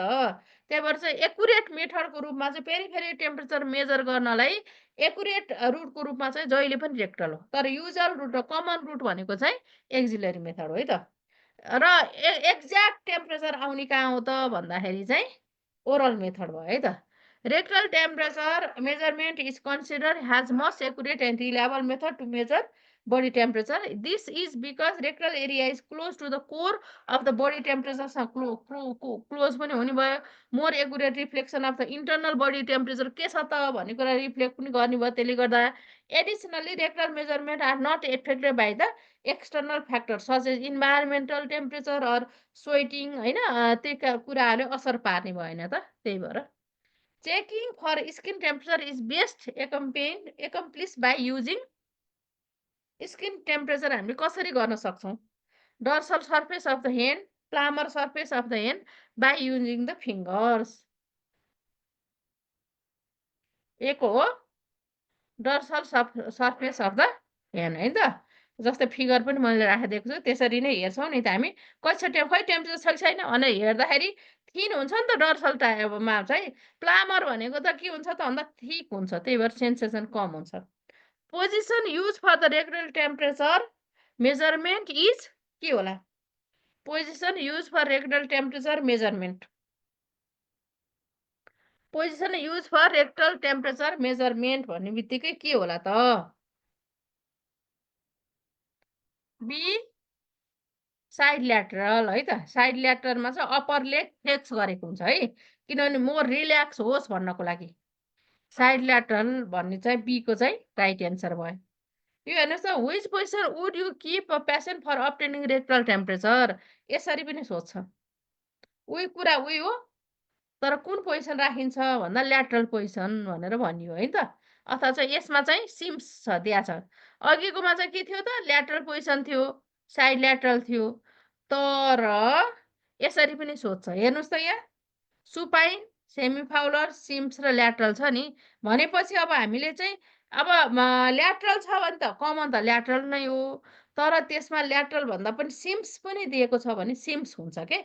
जस्तै इनेमाहरू दिँदा अथवा चाहिँ त्यो चाहिँ रेक्टल टेम्परेचरै लिनको लागि नै भनेर चाहिँ सिम्स राखिँदैन, तर मोर एक्सपोज त सिम्समा हुन्छ नि त। यदि बिरामी अलरेडी सिम्स पोजिसनमा छ भने चाहिँ ल्याटरल भन्दा पनि सिम्स चाहिँ इफेक्टिभ हुन्छ के इन्सर्ट गर्नको लागि। यदि दुइटै दिएको छ भने सिम्स पनि दिएको छ, ल्याटरल पनि दिएको छ भने यसमा चाहिँ सिम्स हुन्छ। बुझ्नुभयो? यो इनेमामा पनि त्यही हो है। इनेमा र यो रेक्टल टेम्परेचरमा चाहिँ त्यही नै हो। इनेमामा पनि हामीले चाहिँ कमनली युज गर्ने ल्याटरल भयो, तर एकदम मोस्ट इफेक्टिभ चाहिँ सिम्स हुन्छ नि। मोर एक्सपोज हुन्छ रेक्टल एरिया, त्यही कारणले। जस्तै अगाडिकोमा चाहिँ हामीले ल्याटरल भनेर गऱ्यौँ होइन, भनेपछि अब यहाँ त सिम्स थिएन नि त। तर यसरी पनि क्वेसन सोध्न सक्छ भनेर तपाईँहरूलाई अलर्ट गराएको मैले है त। विच पोजिसन उही हो नि त क्वेसन त होइन, तर त्यहाँ अप्सनहरू फरक छ। Which position would you keep a patient for obtaining rectal temperature भन्दा ल्याटरल जस्तो लाग्न सक्छ नि त, तर सिम्स पनि भएको कारणले यो सिम्स। यदि सिम्स हुन्थेन भने र अरू कुनै थियो भने ल्याटरल नै हुन्छ। बुझ्नुभयो? बुझ्या छ? सिम्स नभइकन अरू थियो भने ल्याटरलै हुन्छ, सिम्स भएको कारणले गर्दा त्यो भयो है त। अब यो हेर्नुहोस् त, a temperature is taking by the rectal side, what is the inserting time of the thermometer? कति इन्सर्ट गर्ने, कति टाइम राख्ने रेक्टममा? रेक्टममा कति टाइम राख्ने? रेक्टममा 1 to 2 मिनेट होइन त? यो 3 to 5 मिनेट भनेको त उसमा हो नि त, एक्जिलामा हो है त। एक्जिलामा चाहिँ 3 to 5 मिनेट भयो भनेपछि 1 to 2 मिनेट चाहिँ रेक्टममा हो है त। नर्मल रेक्टल टेम्परेचर इज, अब यो त आइसक्यो होला, धेरै भइसक्यो है, 99.6 डिग्री फरेनहाइट, 1 डिग्री बढी हुन्छ नि त रेक्टममा। नर्मल रेक्टल टेम्परेचर भन्ने बित्तिकै चाहिँ के हुन्छ त, 1 डिग्री बढी हुन्छ। हेर्नुहोस् त, the nurse is preparing to take the vital sign in an alert client admitted to the hospital with dehydration secondary to the vomiting and diarrhoea. What is the best method use to assist the client's temperature? Oral, axillary, radial, heat sensitive tape.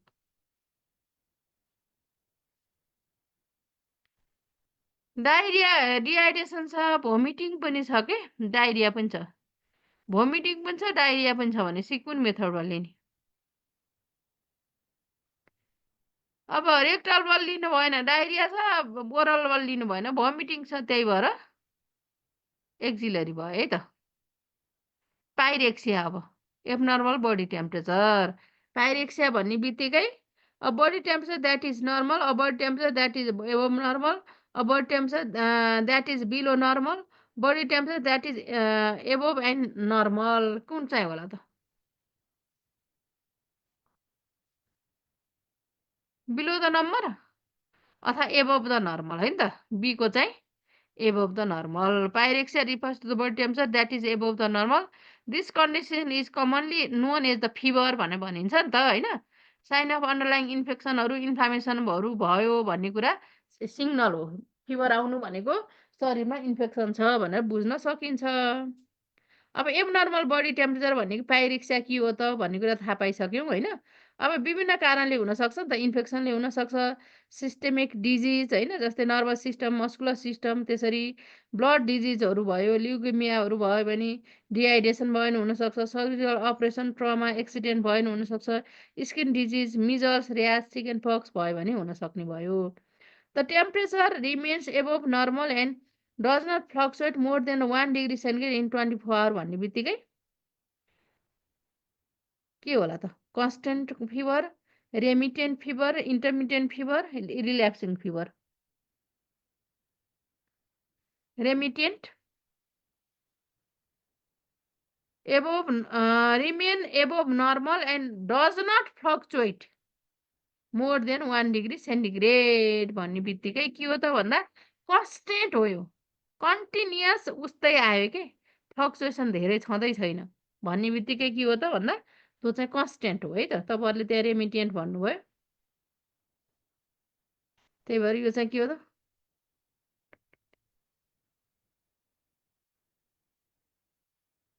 अहिले मिडवाइफरीको कुरा नगर्नु न यहाँ, vital sign नपढ्ने। अब admin, hello admin, को हो admin? Vital sign नपढ्ने हो, त्यसो मिडवाइफरीकै क्वेसन एन्सर गरौँ, म्यामले पढाएर पुगेन भने।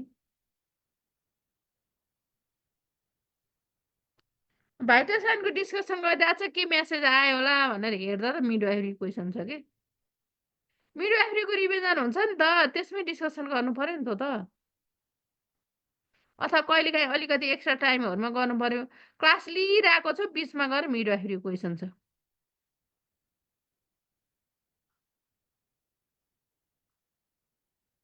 फेरि त्यही कुरा छ, के गरौँ त भर्यो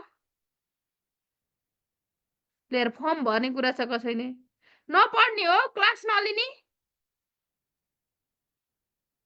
कहिले फर्म भर्ने भनेको छ, 4 टाइम्स भनेको छ। तपाईँहरूको यसमा ध्यानै छैन अनि किन क्लास लिनु मैले?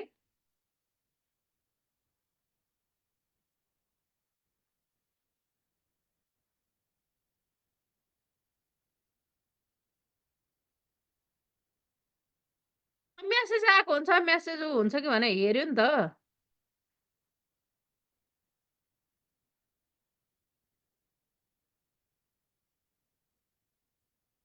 कन्फ्युजन हुन्छ तपाईँलाई नसोध्नु भने होइन क्या, तर क्लास एउटा मैले डिस्कसन गरिरहेको छु, एउटा भनिरहेको छु। तपाईँहरूको के मेसेज आयो भने टक्रक्क मेसेज हेर्दा त अर्कै कुरा के।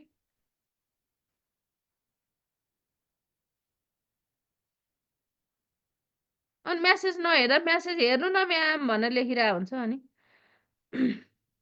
कन्स्टेन्ट फिभरको बुझ्नुभयो? कन्टिन्युअस नो फ्लक्चुएसन है त।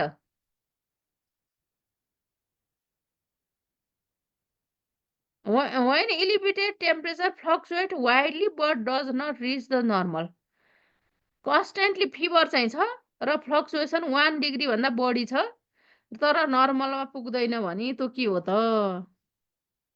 रेमिटेन्ट। बल्ल यो चाहिँ रेमिटेन्ट हो है त, सी होइन, इन्टरमिटेन्ट होइन, रेमिटेन्ट हो यो चाहिँ। फ्लक्चुएसन हुन्छ नर्मलमा पुग्दैन भनेपछि रेमिटेन्ट, फ्लक्चुएसन हुँदैन भने कन्स्टेन्ट। अब फ्लक्चुएसन हुन्छ सब नर्मलमा पनि जान्छ, नर्मलमा पनि हुन्छ, हाई फिभर पनि हुन्छ भनेपछि इन्टरमिडिएट। तपाईँले त्यसरी सम्झिनुहोस्। यो हेर्नुहोस्, when patient experience fever or certain period time and then again back to the normal body temperature, this type of temperature is intermittent fever. अब यहाँ हेर्नुहोस् त, रेमिटेन्ट भनेको fluctuate widely between morning and evening but does not reach normal. बुझ्नुभयो नि? Fluctuate widely between morning and evening but does not reach normal, सेप्टिसेमियामा हुनसक्छ।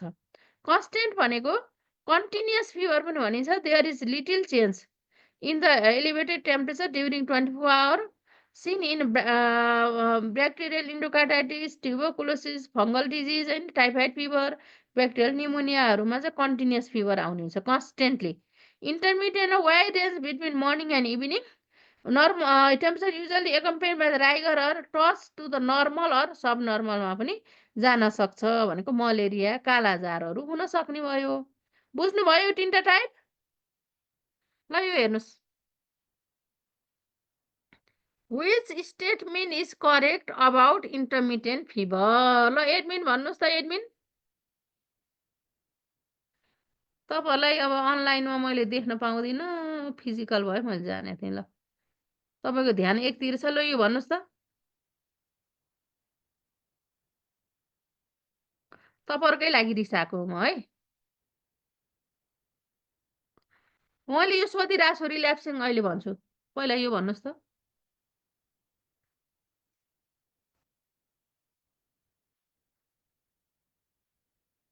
यसो रिनेम गरेर नाम राख्नु। कोहीले ग्यालेक्सी राखेछ, कोहीले एडमिन राखेछ।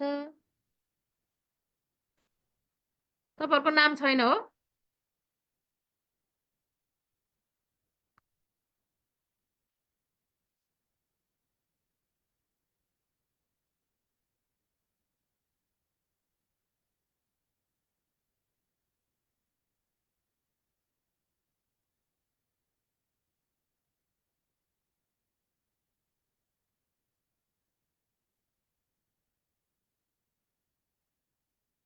यो के भयो त भन्दा, इन्टरमिडिएट भन्ने बित्तिकै fever has wide range temperature fluctuation occurring 24 hour. Wide range fever तर वाइड रेन्ज फ्लक्चुएसन भयो। There are short febrile period of the few days interspersed with a period of normal temperature lasting 1 to 2 days. Body temperature fluctuates minimally but always remain above the normal.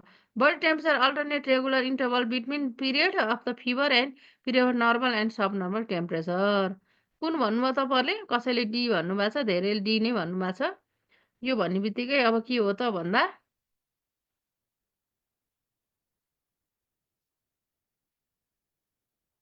body temperature alternate regular interval between period of the fever and period of the normal or sub normal temperature. डीको चाहिँ right hand. तपाईँले भन्नुभएको एकदम ठिक छ है त, बुझ्नुभयो जस्तो छ। मलाई कराई नभन्नुहोस् ल। अलिकति अब के गर्नु, ध्यान ग्रुपमा कसैले के गर्छ अनि। ल अब त्यो फिगर बुझ्नलाई, तिनवटा टाइपको बुझ्नलाई यो हेर्नुहोस्। यताको के भयो, कन्स्टेन्ट फिभर भयो। यो चाहिँ के छ, फ्लक्चुएसन तल सब नर्मलमा नि गयो नि, त्यो भनेको इन्टरमिडिएट फिभर भयो। यो के भयो, नर्मलमा आएको छ त आएको छैन तर फ्लक्चुएसन छ भनेपछि यो चाहिँ रेमिटेन्ट भयो। बुझ्नुभयो नि? अब यो आइरहन्छ है यो क्वेसनहरू, त्यही भएर मैले एकदम नै फोकस गरेको।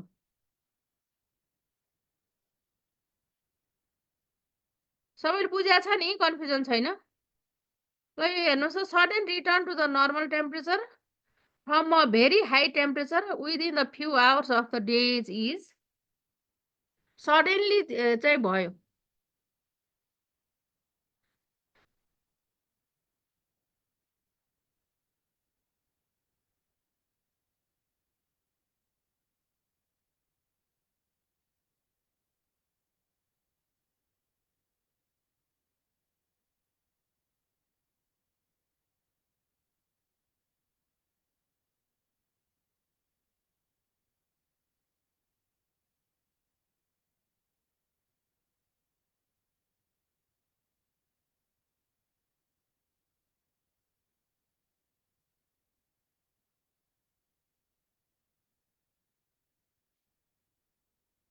यसमा चाहिँ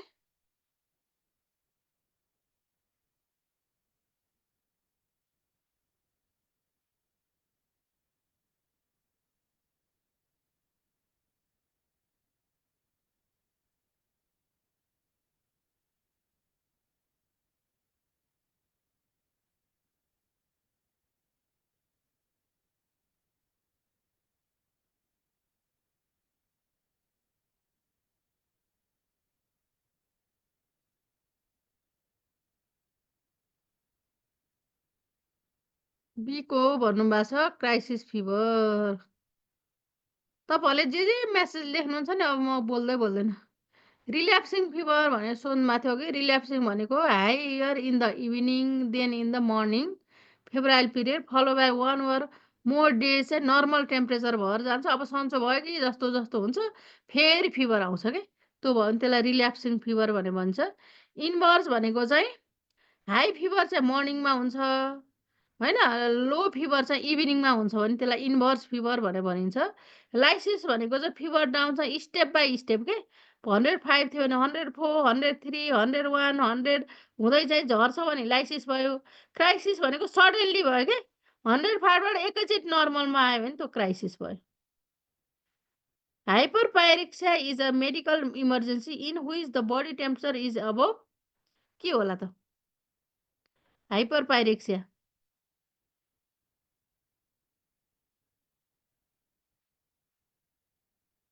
हाइपर भन्ने बित्तिकै 105 डिग्री फरेनहाइट भयो होइन, एबो भयो भने त्यसलाई हाइपरपाइरेक्सिया भनेर भनिन्छ। Hypothermia in which body temperature is below, hypothermia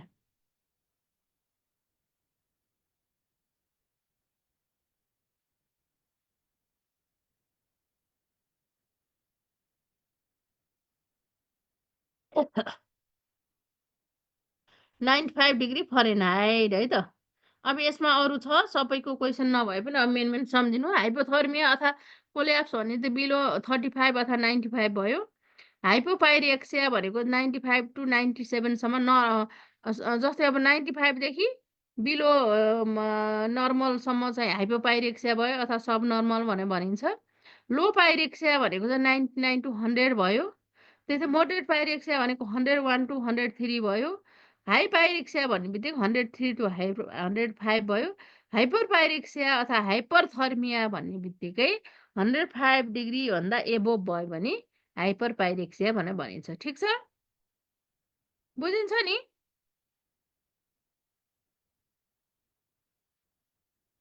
अब second stage of rigor is के होला? राइगरमा डिफ्रेन्ट स्टेज हुन्छ नि त। Second stage of the rigor is, पहिला के हुन्छ? कोल्ड स्टेज हुन्छ, हट स्टेज हुन्छ, अनि स्वेटिङ स्टेज हुन्छ होइन। त्यही भएर हट स्टेज चाहिँ सेकेन्ड स्टेज हो। पहिला बेसमारी जाडो हुन्छ, त्यसपछि टेम्परेचर राइज हुन्छ, त्यसपछि स्वेटिङ हुन थाल्छ नि त।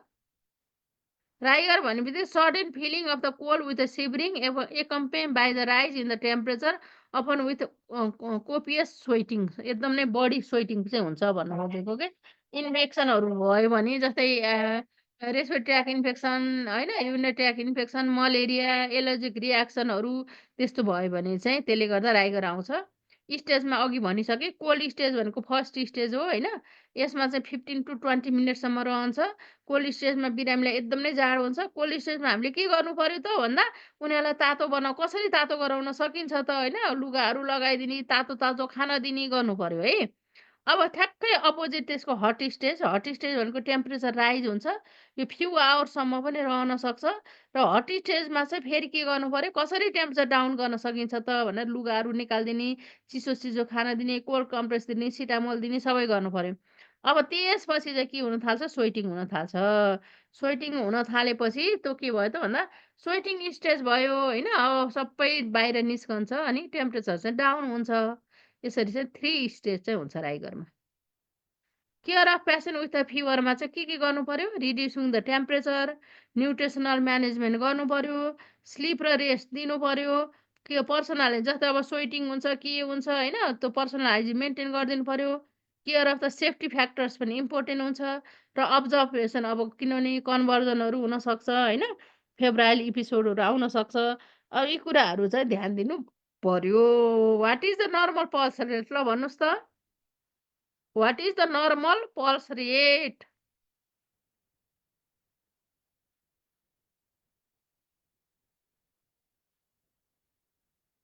लाइसिस भनेको स्टेप बाई स्टेप, क्राइसिस भनेको सडेनली।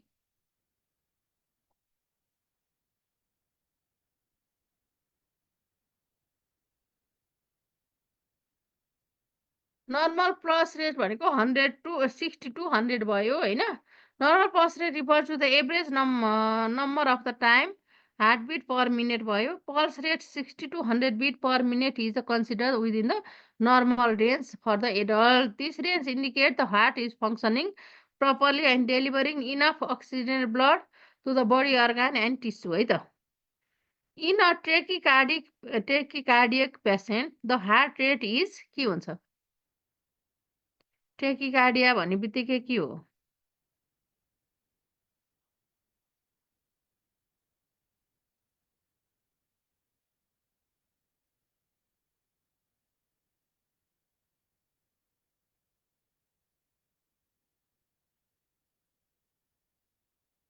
यसमा 100 बिट पर मिनट भन्दा ओभर भयो भने त्यसलाई के भनिन्छ त भन्दा ट्रेकिकार्डिया भने भनिन्छ। Tachycardia refers the condition where the heart rate is faster than the normal. यो हेर्नुहोस् त, pulse rate slower than the 60 beat per minute भयो भने के भनिन्छ?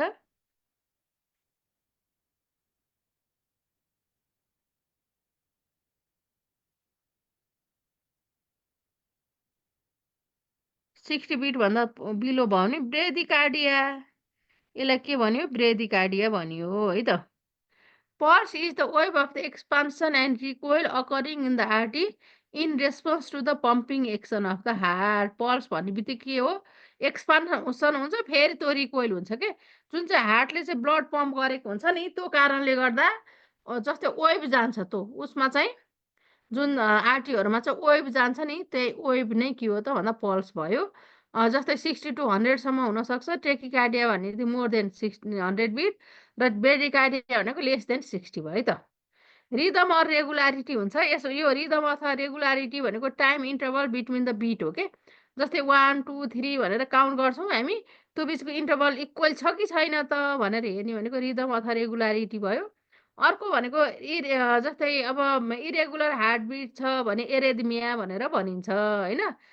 त्यसै गरी टेन्सन भनेको फोर्स कति कम्प्रेस गर्न सकिन्छ त, कति फोर्स छ त चाहिन्छ त भनेर हेऱ्यो भने त्यो टेन्सन भयो। स्ट्रेन्थ अथवा भोल्युम भनेको it can be either full or weak के। राम्रोसँग सुनिएको छ भने फुल हुन्छ, अदरवाइज चाहिँ विक छ पल्स भने भनिन्छ नि, त्यसलाई स्ट्रेन्थ अथवा भोल्युम भनेर भनिन्छ है त। Normal pulse rate for the newborn is, अघि कलेज चाइल्डको भन्नुभएको थियो, ल हेर्नुहोस् त कति रहेछ।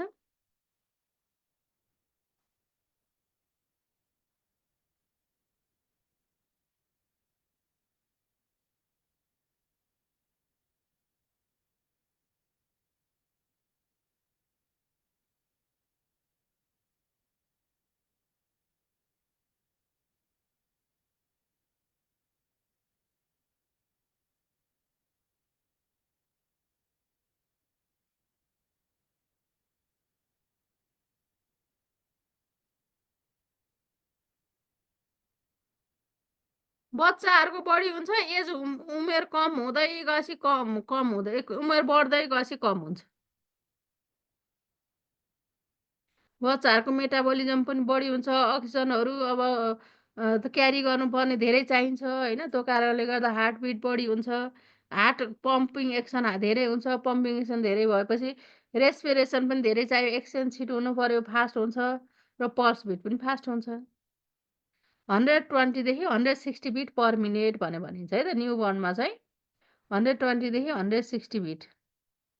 कहीँ कहीँ चाहिँ 100 देखि 160 पनि हुन्छ है, तपाईँले पाटोग्राफ मिडवाइफरीमा पढ्दा 100 भन्दा बिलो 100 देखि 160 सम्म चाहिँ नर्मल मानिन्छ। त्यो भनेको चाहिँ जस्तै अब ऊ भयो के, जस्तै अब 100 देखि 160 भनेको चाहिँ न्युबर्नहरूमा पाटोग्राफ भर्दा त्यसलाई मानिन्छ क्या बेस। त्यो थाहा पाउनु पर्यो।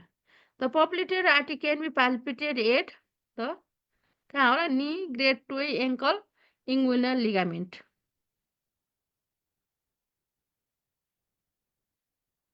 नी हो, पप्लिटेल भन्ने बित्तिकै नीमा है त। The popliteal artery can be palpated at the knee because it is located behind the knee joint होइन, यति नै कुरा जाने हुन्छ। The posterior tibial pulse can be palpated at the great toe, knee, top of the foot, ankle.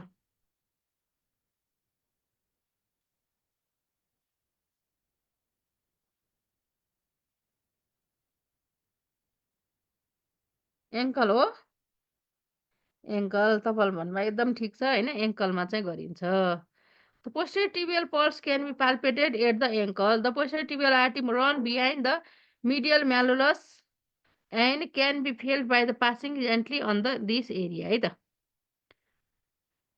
Pressing common site for taking पल्समा जस्तै radial भन्ने बित्तिकै कमन साइट भयो नि त, यो inner aspect of the wrist on the thumb side होइन, एकदम हामीले कति कुनमा कमन लिन्छौँ भन्दा रेडियल। टेम्पोरल भनेको ओभर द टेम्पोरल बोन भयो, क्यारोटिड भनेको at the side of the trachea, जस्तै इमर्जेन्सीमा सिपिआरहरू दिँदा क्यारोटिड पल्स लिन्छ। एपिकल भनेको 4th, 5th, 6th intercostal space in the mid clavicular लाइनमा भयो। ब्राकियल भनेको एपिकल भनेको चाहिँ एक्ज्याक्ट हामीले चाहिँ पल्सहरू लिनु पऱ्यो भने एपिकल लिन्छ है त। ब्राकियल भनेको medially in the antecubital space above the elbow भयो। फ्युमरल भन्ने बित्तिकै below the inguinal ligament. Popliteal भन्ने बित्तिकै अघि आएको थियो नि होइन, जस्तै नीको चाहिँ बिहाइन्ड होइन, त्योमा चाहिँ गरिन्छ। टिबियल भन्ने बित्तिकै on the medial surface of the ankle behind the medial malleolus होइन। अब त्यसै गरी डर्सालिस पेडिस भनेको along the dorsum of the foot between the extensor tendon of the great and first toy.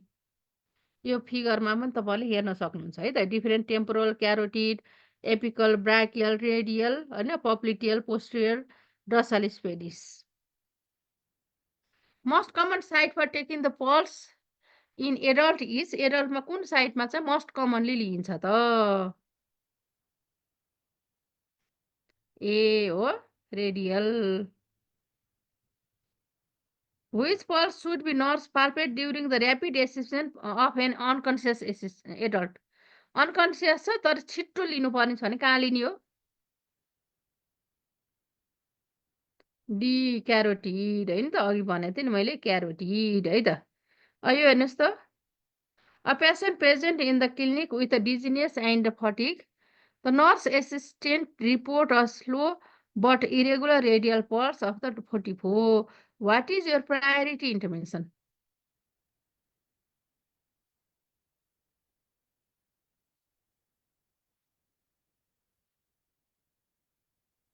Request to the nursing assistant repeat the taking radial pulse, call for the electrocardiogram, assist the patient apical pulse and evidence of the pulse deficit, prepare administer cardiac stimulating medicine.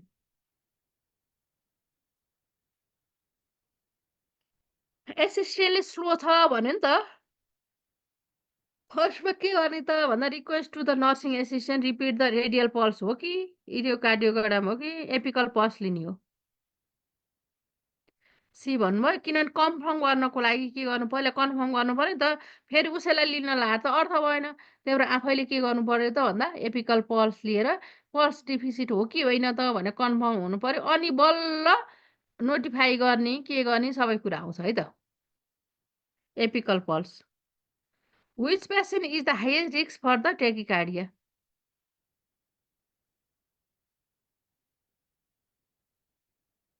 Which patient is higher risk for the tachycardia? C हो, patient with a fever 39 degree. Healthy basketball player हो कि patient admitted with hypothermia हो कि होइन fever हो कि 90 years old हो त ट्रेकिकार्डिया भन्ने बित्तिकै यसको तपाईँहरूले सी भन्नुभएको छ, एकदम नै राइट भन्नुभएको छ होइन, सी हो। 90 इयर्स ओल्ड भनेको एज बढ्दै गएपछि के हुन्छ त भन्दा पल्स रेट चाहिँ घट्छ, त्यही भएर टेकिकार्डिया होइन। बीको चाहिँ हाइपोथर्मियामा त पल्स त घट्छ नि त, त्यो पनि होइन। Healthy basketball player during the warm up भनेको उसको चाहिँ के भएको हुन्छ त, वार्म अप भनेको रेस्टिङ पिरियड हो होइन, प्लस चाहिँ उसको चाहिँ त्यो हेबिचुअल भइसकेको हुन्छ क्या, त्यही भएर होइन। त्यो हुँदाखेरि चाहिँ अलिकति टेम्परेचर बढी हुने बित्तिकै 103 डिग्री फरेनहाइट भनेको त बढी नै हो नि त, त्यसले गर्दाखेरि चाहिँ पल्स बढ्छ। जस्तै 1:10 भन्ने थाहा छ नि त होइन, 1 डिग्री बढ्यो भने त 10 बिट पल्स बढ्छ नि त, त्यही भएर चाहिँ यो सीको चाहिँ राइट हो है त। त्यही नै मैले अघि भनेकै कुराहरू यसमा स्लाइडमा लेखेको छ। फ्याक्टर्स एफेक्टिङ द पल्समा के छ त भन्दा एज, न्यू जस्तै पल्स रेट न्यू बर्नको चाहिँ 120 160 छ भने पल्स रेट ओल्ड एजमा चाहिँ 60 to 100 छ, एज बढ्दै गएपछि कम हुँदै जान्छ। फिमेल ह्याभ स्लाइटली हायर हुन्छ जहिले पनि, एक्सर्साइज एक्टिभिटीले इन्क्रिज हुन्छ, इमोसनल स्टेट एङ्गर एक्साइटमेन्ट छ भने चेन्ज आउँछ। फिभर छ भने चाहिँ मैले अघि भनिसकेँ 1:10 के 1 डिग्री बढ्यो भने चाहिँ 10 बिट्स चाहिँ पल्स बढ्छ। फ्याक्टर्स भयो जस्तै ड्रग्समा स्टिमुलेन्ट ड्रगले चाहिँ इन्क्रिज गर्छ, डिप्रेसन्टले चाहिँ डिक्रिज गर्छ। डिजिज कन्डिसनमा चाहिँ हार्ट डिजिज थाइरोइड डिजिज भयो भने चाहिँ भाइटल साइनमा चेन्ज आउँछ है त। अब पेन एक्युट पेन एन्जाइटी छ भने पल्स इन्क्रिज हुन्छ, सिभियर क्रोनिक पेन छ भने डिक्रिज हुन्छ, हेमोरेज छ भने चाहिँ पल्सेस इन्क्रिज हुन्छ। किनभने हेमोरेजमा के हुन्छ त भन्दा ब्लड भोल्युम चाहिँ लस भएको हुन्छ, ब्लड लस भइसकेपछि भोल्युम कम हुन्छ भनेको सर्कुलेटिङ ब्लड चाहिँ कम हुने भयो त, जब कम भन्छ त अक्सिजन न्युट्रिसनहरू सफिसियन्ट पुग्न सक्दैन होइन, त्यो भएपछि हार्टले छिटो छिटो पम्प गर्छ क्या, त्यही भएर चाहिँ पल्स हाई हुन्छ। पल्स हाई हुने बित्तिकै त्यसलाई कम्पेन्सेट गर्नु पर्यो, रिप्लेस गर्नु पर्यो नि अक्सिजन, त्यही भएर रेस्पिरेसन पनि हाई हुन्छ है त। पोजिसनले पनि फरक पार्छ, हामीले उभि उभि ल्याछौँ भने छिटो हुनसक्छ, रेस्टिङ पिरियडमा स्लो हुनसक्छ। गाइडलाइन टेकिङ पल्समा चाहिँ पल्स चाहिँ जहिले पनि रेस्टमा लिनु पर्यो, त्यही भएर है। र कहिलेकाहीँ आफ्नै थम्बको चाहिँ पल्सेसन पनि हुनसक्छ नि, त्यो थाहा पाउनु पर्यो। र 1 फुल मिनट चाहिँ इमर्जेन्सी एकदम नै सिचुएसन बाहेक अरू बेला चाहिँ फुल मिनटमा लिनु पर्यो। The process in which oxygen and carbon dioxide are exchanged in the lungs is called के होला?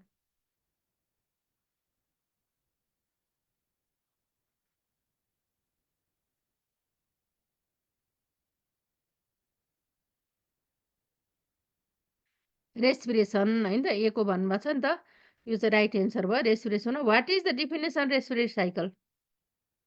The number of the inspiration per minute, number of expiration per minute, number of exhalation per minute, number of inspiration and expiration per minute.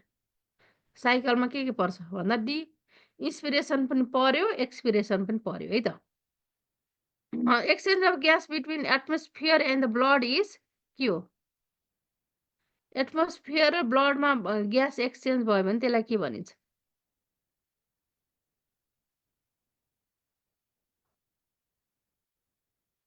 External respiration है त, external respiration बुझ्नुभयो नि?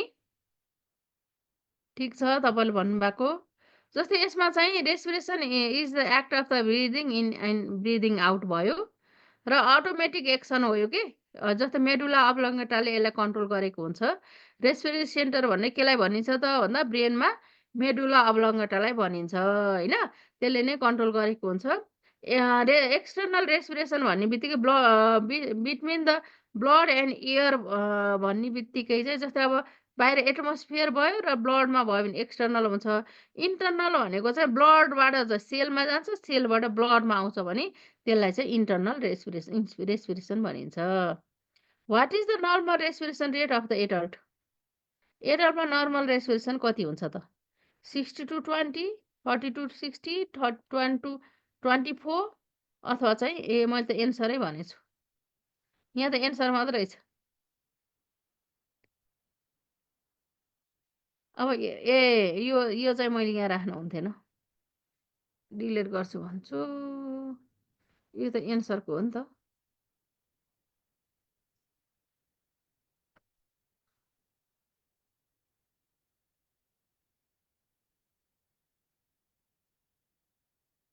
16 to 20 भयो होइन 30 to 60 भनेको न्युबर्नमा हुने भयो होइन रेस्पिरेसन न्युबर्नको रेस्पिरेसन तपाईँहरूले चाइल्डमा पढ्यो होला नि जस्तै 30 to 60 हुन्छ इरेगुलर हुन्छ एब्डोमिनल हुन्छ नि त त्यति कुरा थाहा पाउनुपर्छ है न्युबर्नमा इरेगुलर पनि हुन्छ न्युबर्नको अनि एब्डोमिनल मुभमेन्ट हुन्छ चेस्ट हुँदैन प्लस चाहिँ 30 to 60 हुन्छ त्यसै गरी ओल्ड एजमा 10 to 24 एकदम भेरिएसन हुने भयो What is the respiratory rate of the patient who is observed to have 16 inspiration and 16 expiration? कति होला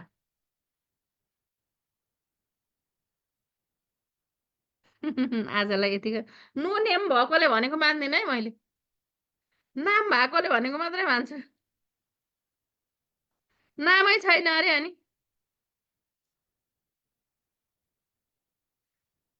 नाम नभएको कुरा भनेकाले मैले मान्दैन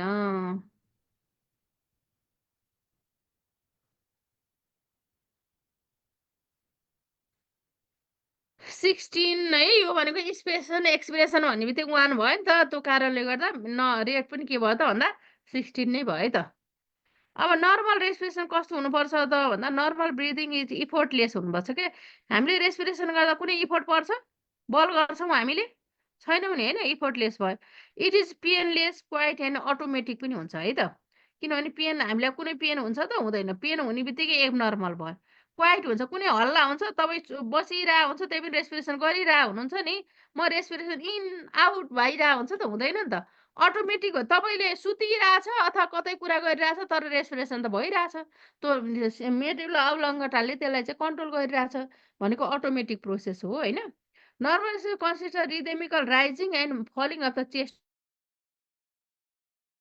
rate in the resting adult चाहिँ 16 to 20 ब्रिथ पर मिनट कुनै कुनै 24 पनि दिएको हुन्छ है त रेस्पिरेट एट बर्थ चाहिँ 30 to 60 हुन्छ नि ओल्ड एजमा 10 to 24सम्म हुन्छ होइन expansion of the chest wall on both side is uniform हुनुपर्छ जहिले पनि हामीले रेस्पिरेसन गर्दा इक्वल कम्पेयर पनि गर्नु पऱ्यो के बोथ साइडमा के छ त भनेर पनि हेर्नुपर्ने हुन्छ है त volume depth should be moderate हुनु पर्यो it is usually measure in the number of the breath per minute भनेर गरिन्छ होइन जस्तै हार्ट रेट र रेस्पिरेसन चाहिँ इन्टर रिलेटेड के मैले अघिदेखि भनेको छ नि जस्तै इन्टर रिलेटेड हुन्छ कि वान जस्तै रेस्पिरेसन फो बढ्यो भने चाहिँ के पल्स चाहिँ इन्क्रिज हुन्छ 1:4 टेम्परेचर र पल्सको चाहिँ 1:10 हुन्छ भने पल्स र रेस्पिरेसनको चाहिँ 1:4 को रेसियोमा हुन्छ रिलेसन जस्तै फिभर होइन इलनेस कुनै छ भने मेडिकल कन्डिसनहरू छ भने त्यसले गर्दाखेरि चाहिँ रेस्पिरेसन चाहिँ इन्क्रिज हुनसक्छ र एज र हेल्थले गर्दा भ्यारिज पनि हुन्छ है त resonance is best describe as के होला resonance is best describe as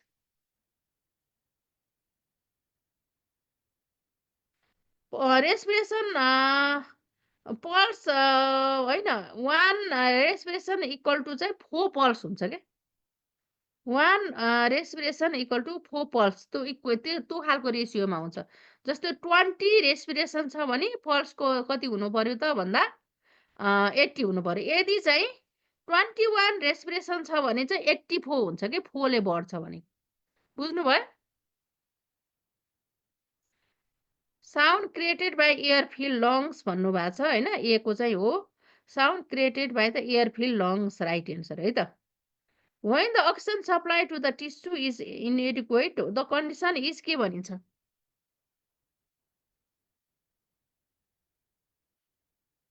oxygen supply to the tissue is inadequate the condition is hypoxia and apnea cyanosis asphyxia यसलाई चाहिँ के भनिन्छ हाइपोक्सिया भनेर भनिन्छ होइन हाइपोक्सिया भनिन्छ है त there are various breathing condition mention as follows apnoea भनेको नो ब्रिदिङ डिस्निया भनेको पेनफुल ब्रिदिङ एस्पेक्सिया भनेको अक्सिजन स्टार्भेसन के अक्सिजन पुगेन सास फेद रोकियो भने एस्पेक्सिया भयो हाइपोक्सिया भनेको inadequate supply the oxygen to the tissue है त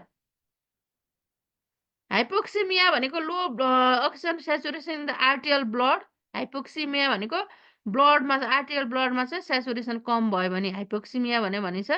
एनोक्सिया भनेको happen when body brain completely loss its oxygen supply के अक्सिजन नै पाएन भने त्यसलाई एनोक्सिया भनेर भनिन्छ। हाइपोक्सियाको कारणले एनोक्सिया हुन्छ। फ्याक्टर एफेक्टिङ रेस्पिरेसनमा के छ त भन्दा sex female have slightly higher respiration than the male एजमा slower age he gets older एक्सर्साइजमा increase metabolic rate stimulate the respiration emotional fear and anxiety influence the respiratory rate changes atmospheric pressure in high altitude the content of the oxygen in the atmosphere is very low हुन्छ नि त त्यो कारणले गर्दाखेरि चाहिँ respiration चाहिँ increase हुन्छ। त्यसै गरी जस्तै अब हेमोरेजमा पनि डिक्रिज भोल्युम हुन्छ। मैले अघि पनि भनेको थिएँ नि, फेरि भनिदिनु भने जस्तो लाग्थ्यो कसले होइन।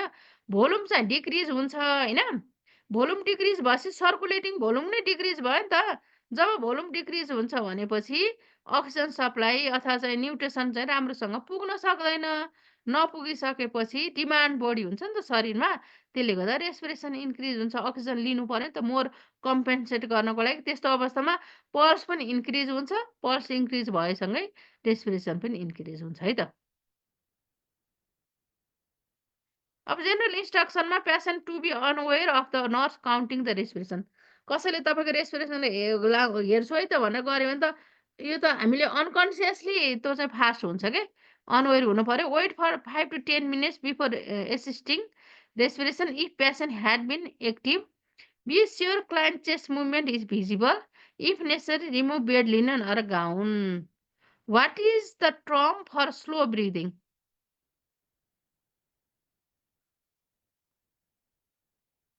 अब अगाडिको देखाउनु भन्नुभयो, कुन चाहिँ अगाडिको है कहिलेको? बल्ल मेसेज हेरेँ, कुन हो यो?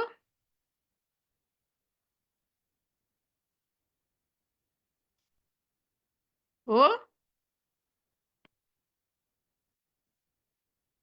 What is the term for slow breathing? Bradycardia, tachypnea, tachycardia, bradypnea. यो चाहिँ डीको ल, डीको चाहिँ ब्रेदिप्निया भयो। Normal respiration term as tachypnea, apnea, eupnea, anoxia. यो चाहिँ सीको युप्निया है त, नर्मल रेस्पिरेसन भन्ने बित्तिकै। अब रेट भनेको ट्र्याकिप्निया भनेपछि rate of breathing is more than the 24 per minute or regular respiration of regular रेस्पिरेसनको चाहिँ 24 भन्दा बढी भयो भने त्यसलाई के भनिन्छ त भन्दा ट्र्याकिप्निया भनिन्छ। ब्रेथिप्निया भनेको rate of breathing is less than the 10 minutes per minute of regular respiration it is commonly found in the coma cerebral कन्डिसनहरूमा हुन्छ। एप्निया भनेको absence of breathing for a short period usually 5 to 30 second भयो भने त्यसलाई apnoea भनेर भनिन्छ है त। स्यालो ब्रिदिङ भनेपछि त respiration is not deep due to the pain while taking inspiration के। इन्सपिरेसनमा चाहिँ जब पेन हुन्छ भनेपछि उसले चाहिँ डिप लिँदैन नि त, त्यो भएपछि स्यालो भयो है।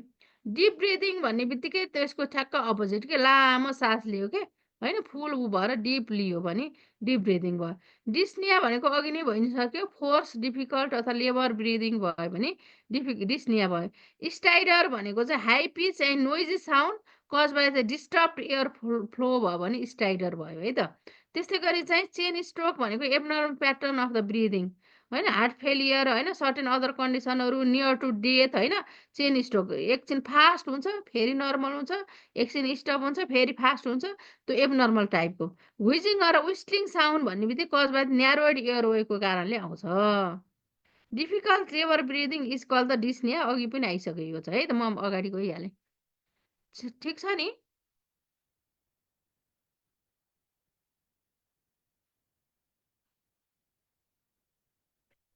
डिस्निया है त भयो। बुझिया छ नि। A patient is having dyspnea to facilitate the respiration the nurse would। सास फेर्न एकदम गाह्रो छ, अब नर्सले कसरी फेसिलिटेट गर्ने?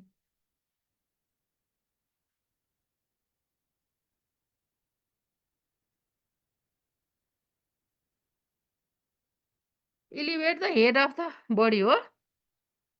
इलिभेट the head of the body है त शरीरको हेड चाहिँ उठाउनु पर्यो what is the normal range of tidal volume tidal volume भनेको थाहा छ नि होइन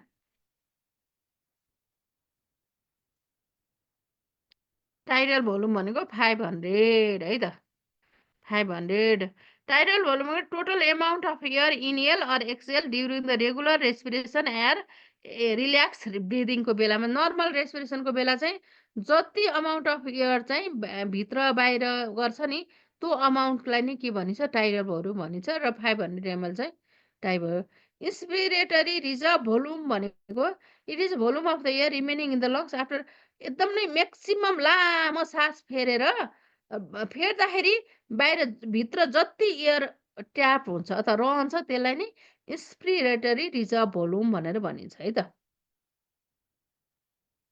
an adult inspiratory reserve volume is about कति हुन्छ त भन्दा यो पक्कै तपाईँहरूलाई थाहा छैन होला यसमा एन्सर चाहिँ 3000 ml हो तर नर्मल चाहिँ 1900 to 3000 ml सम्म चाहिँ फोर्सली एक्सपिरेसन गर्दाखेरि पनि भित्र रहन्छ अरे कि एयर त्यही भएर 3000 ml है त अब आयो ब्लड प्रेसर के गर्ने अब आज तपाईँहरू त सक्यो बिपी ब्लड प्रेसर सक्ने हो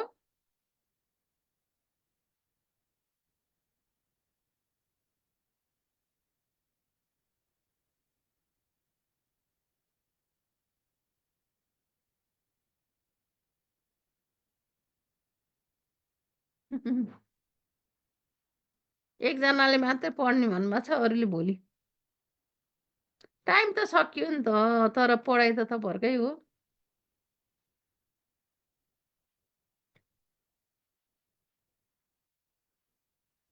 कुनको यसको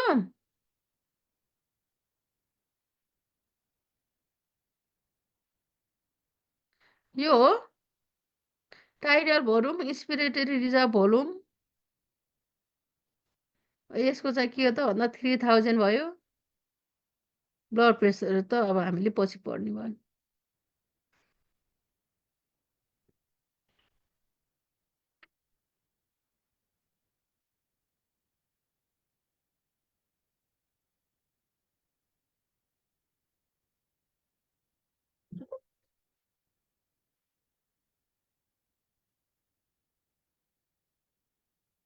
यो हो ल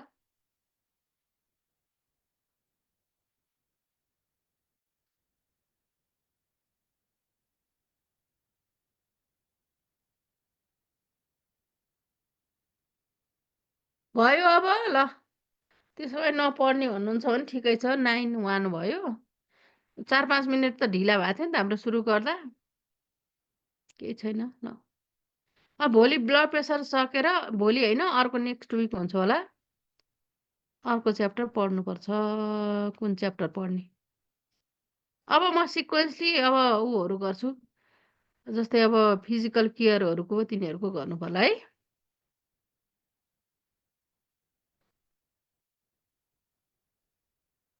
ओके ल गुड नाइट बुझिएको छ नि क्लास क्लास बुझिएको छ कि छैन केही फिडब्याक यसरी गर्दा ठिक छ कि अरू अझै फास्ट भएको छ कि स्लो भएको छ कि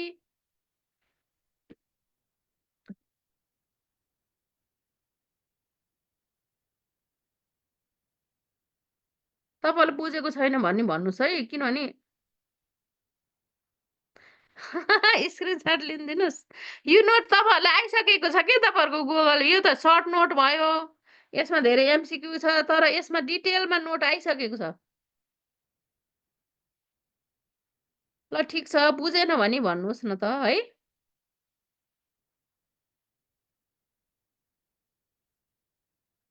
पठाइसकेको छ नोट पाइसक्नु भएको छ तपाईँले होला सायद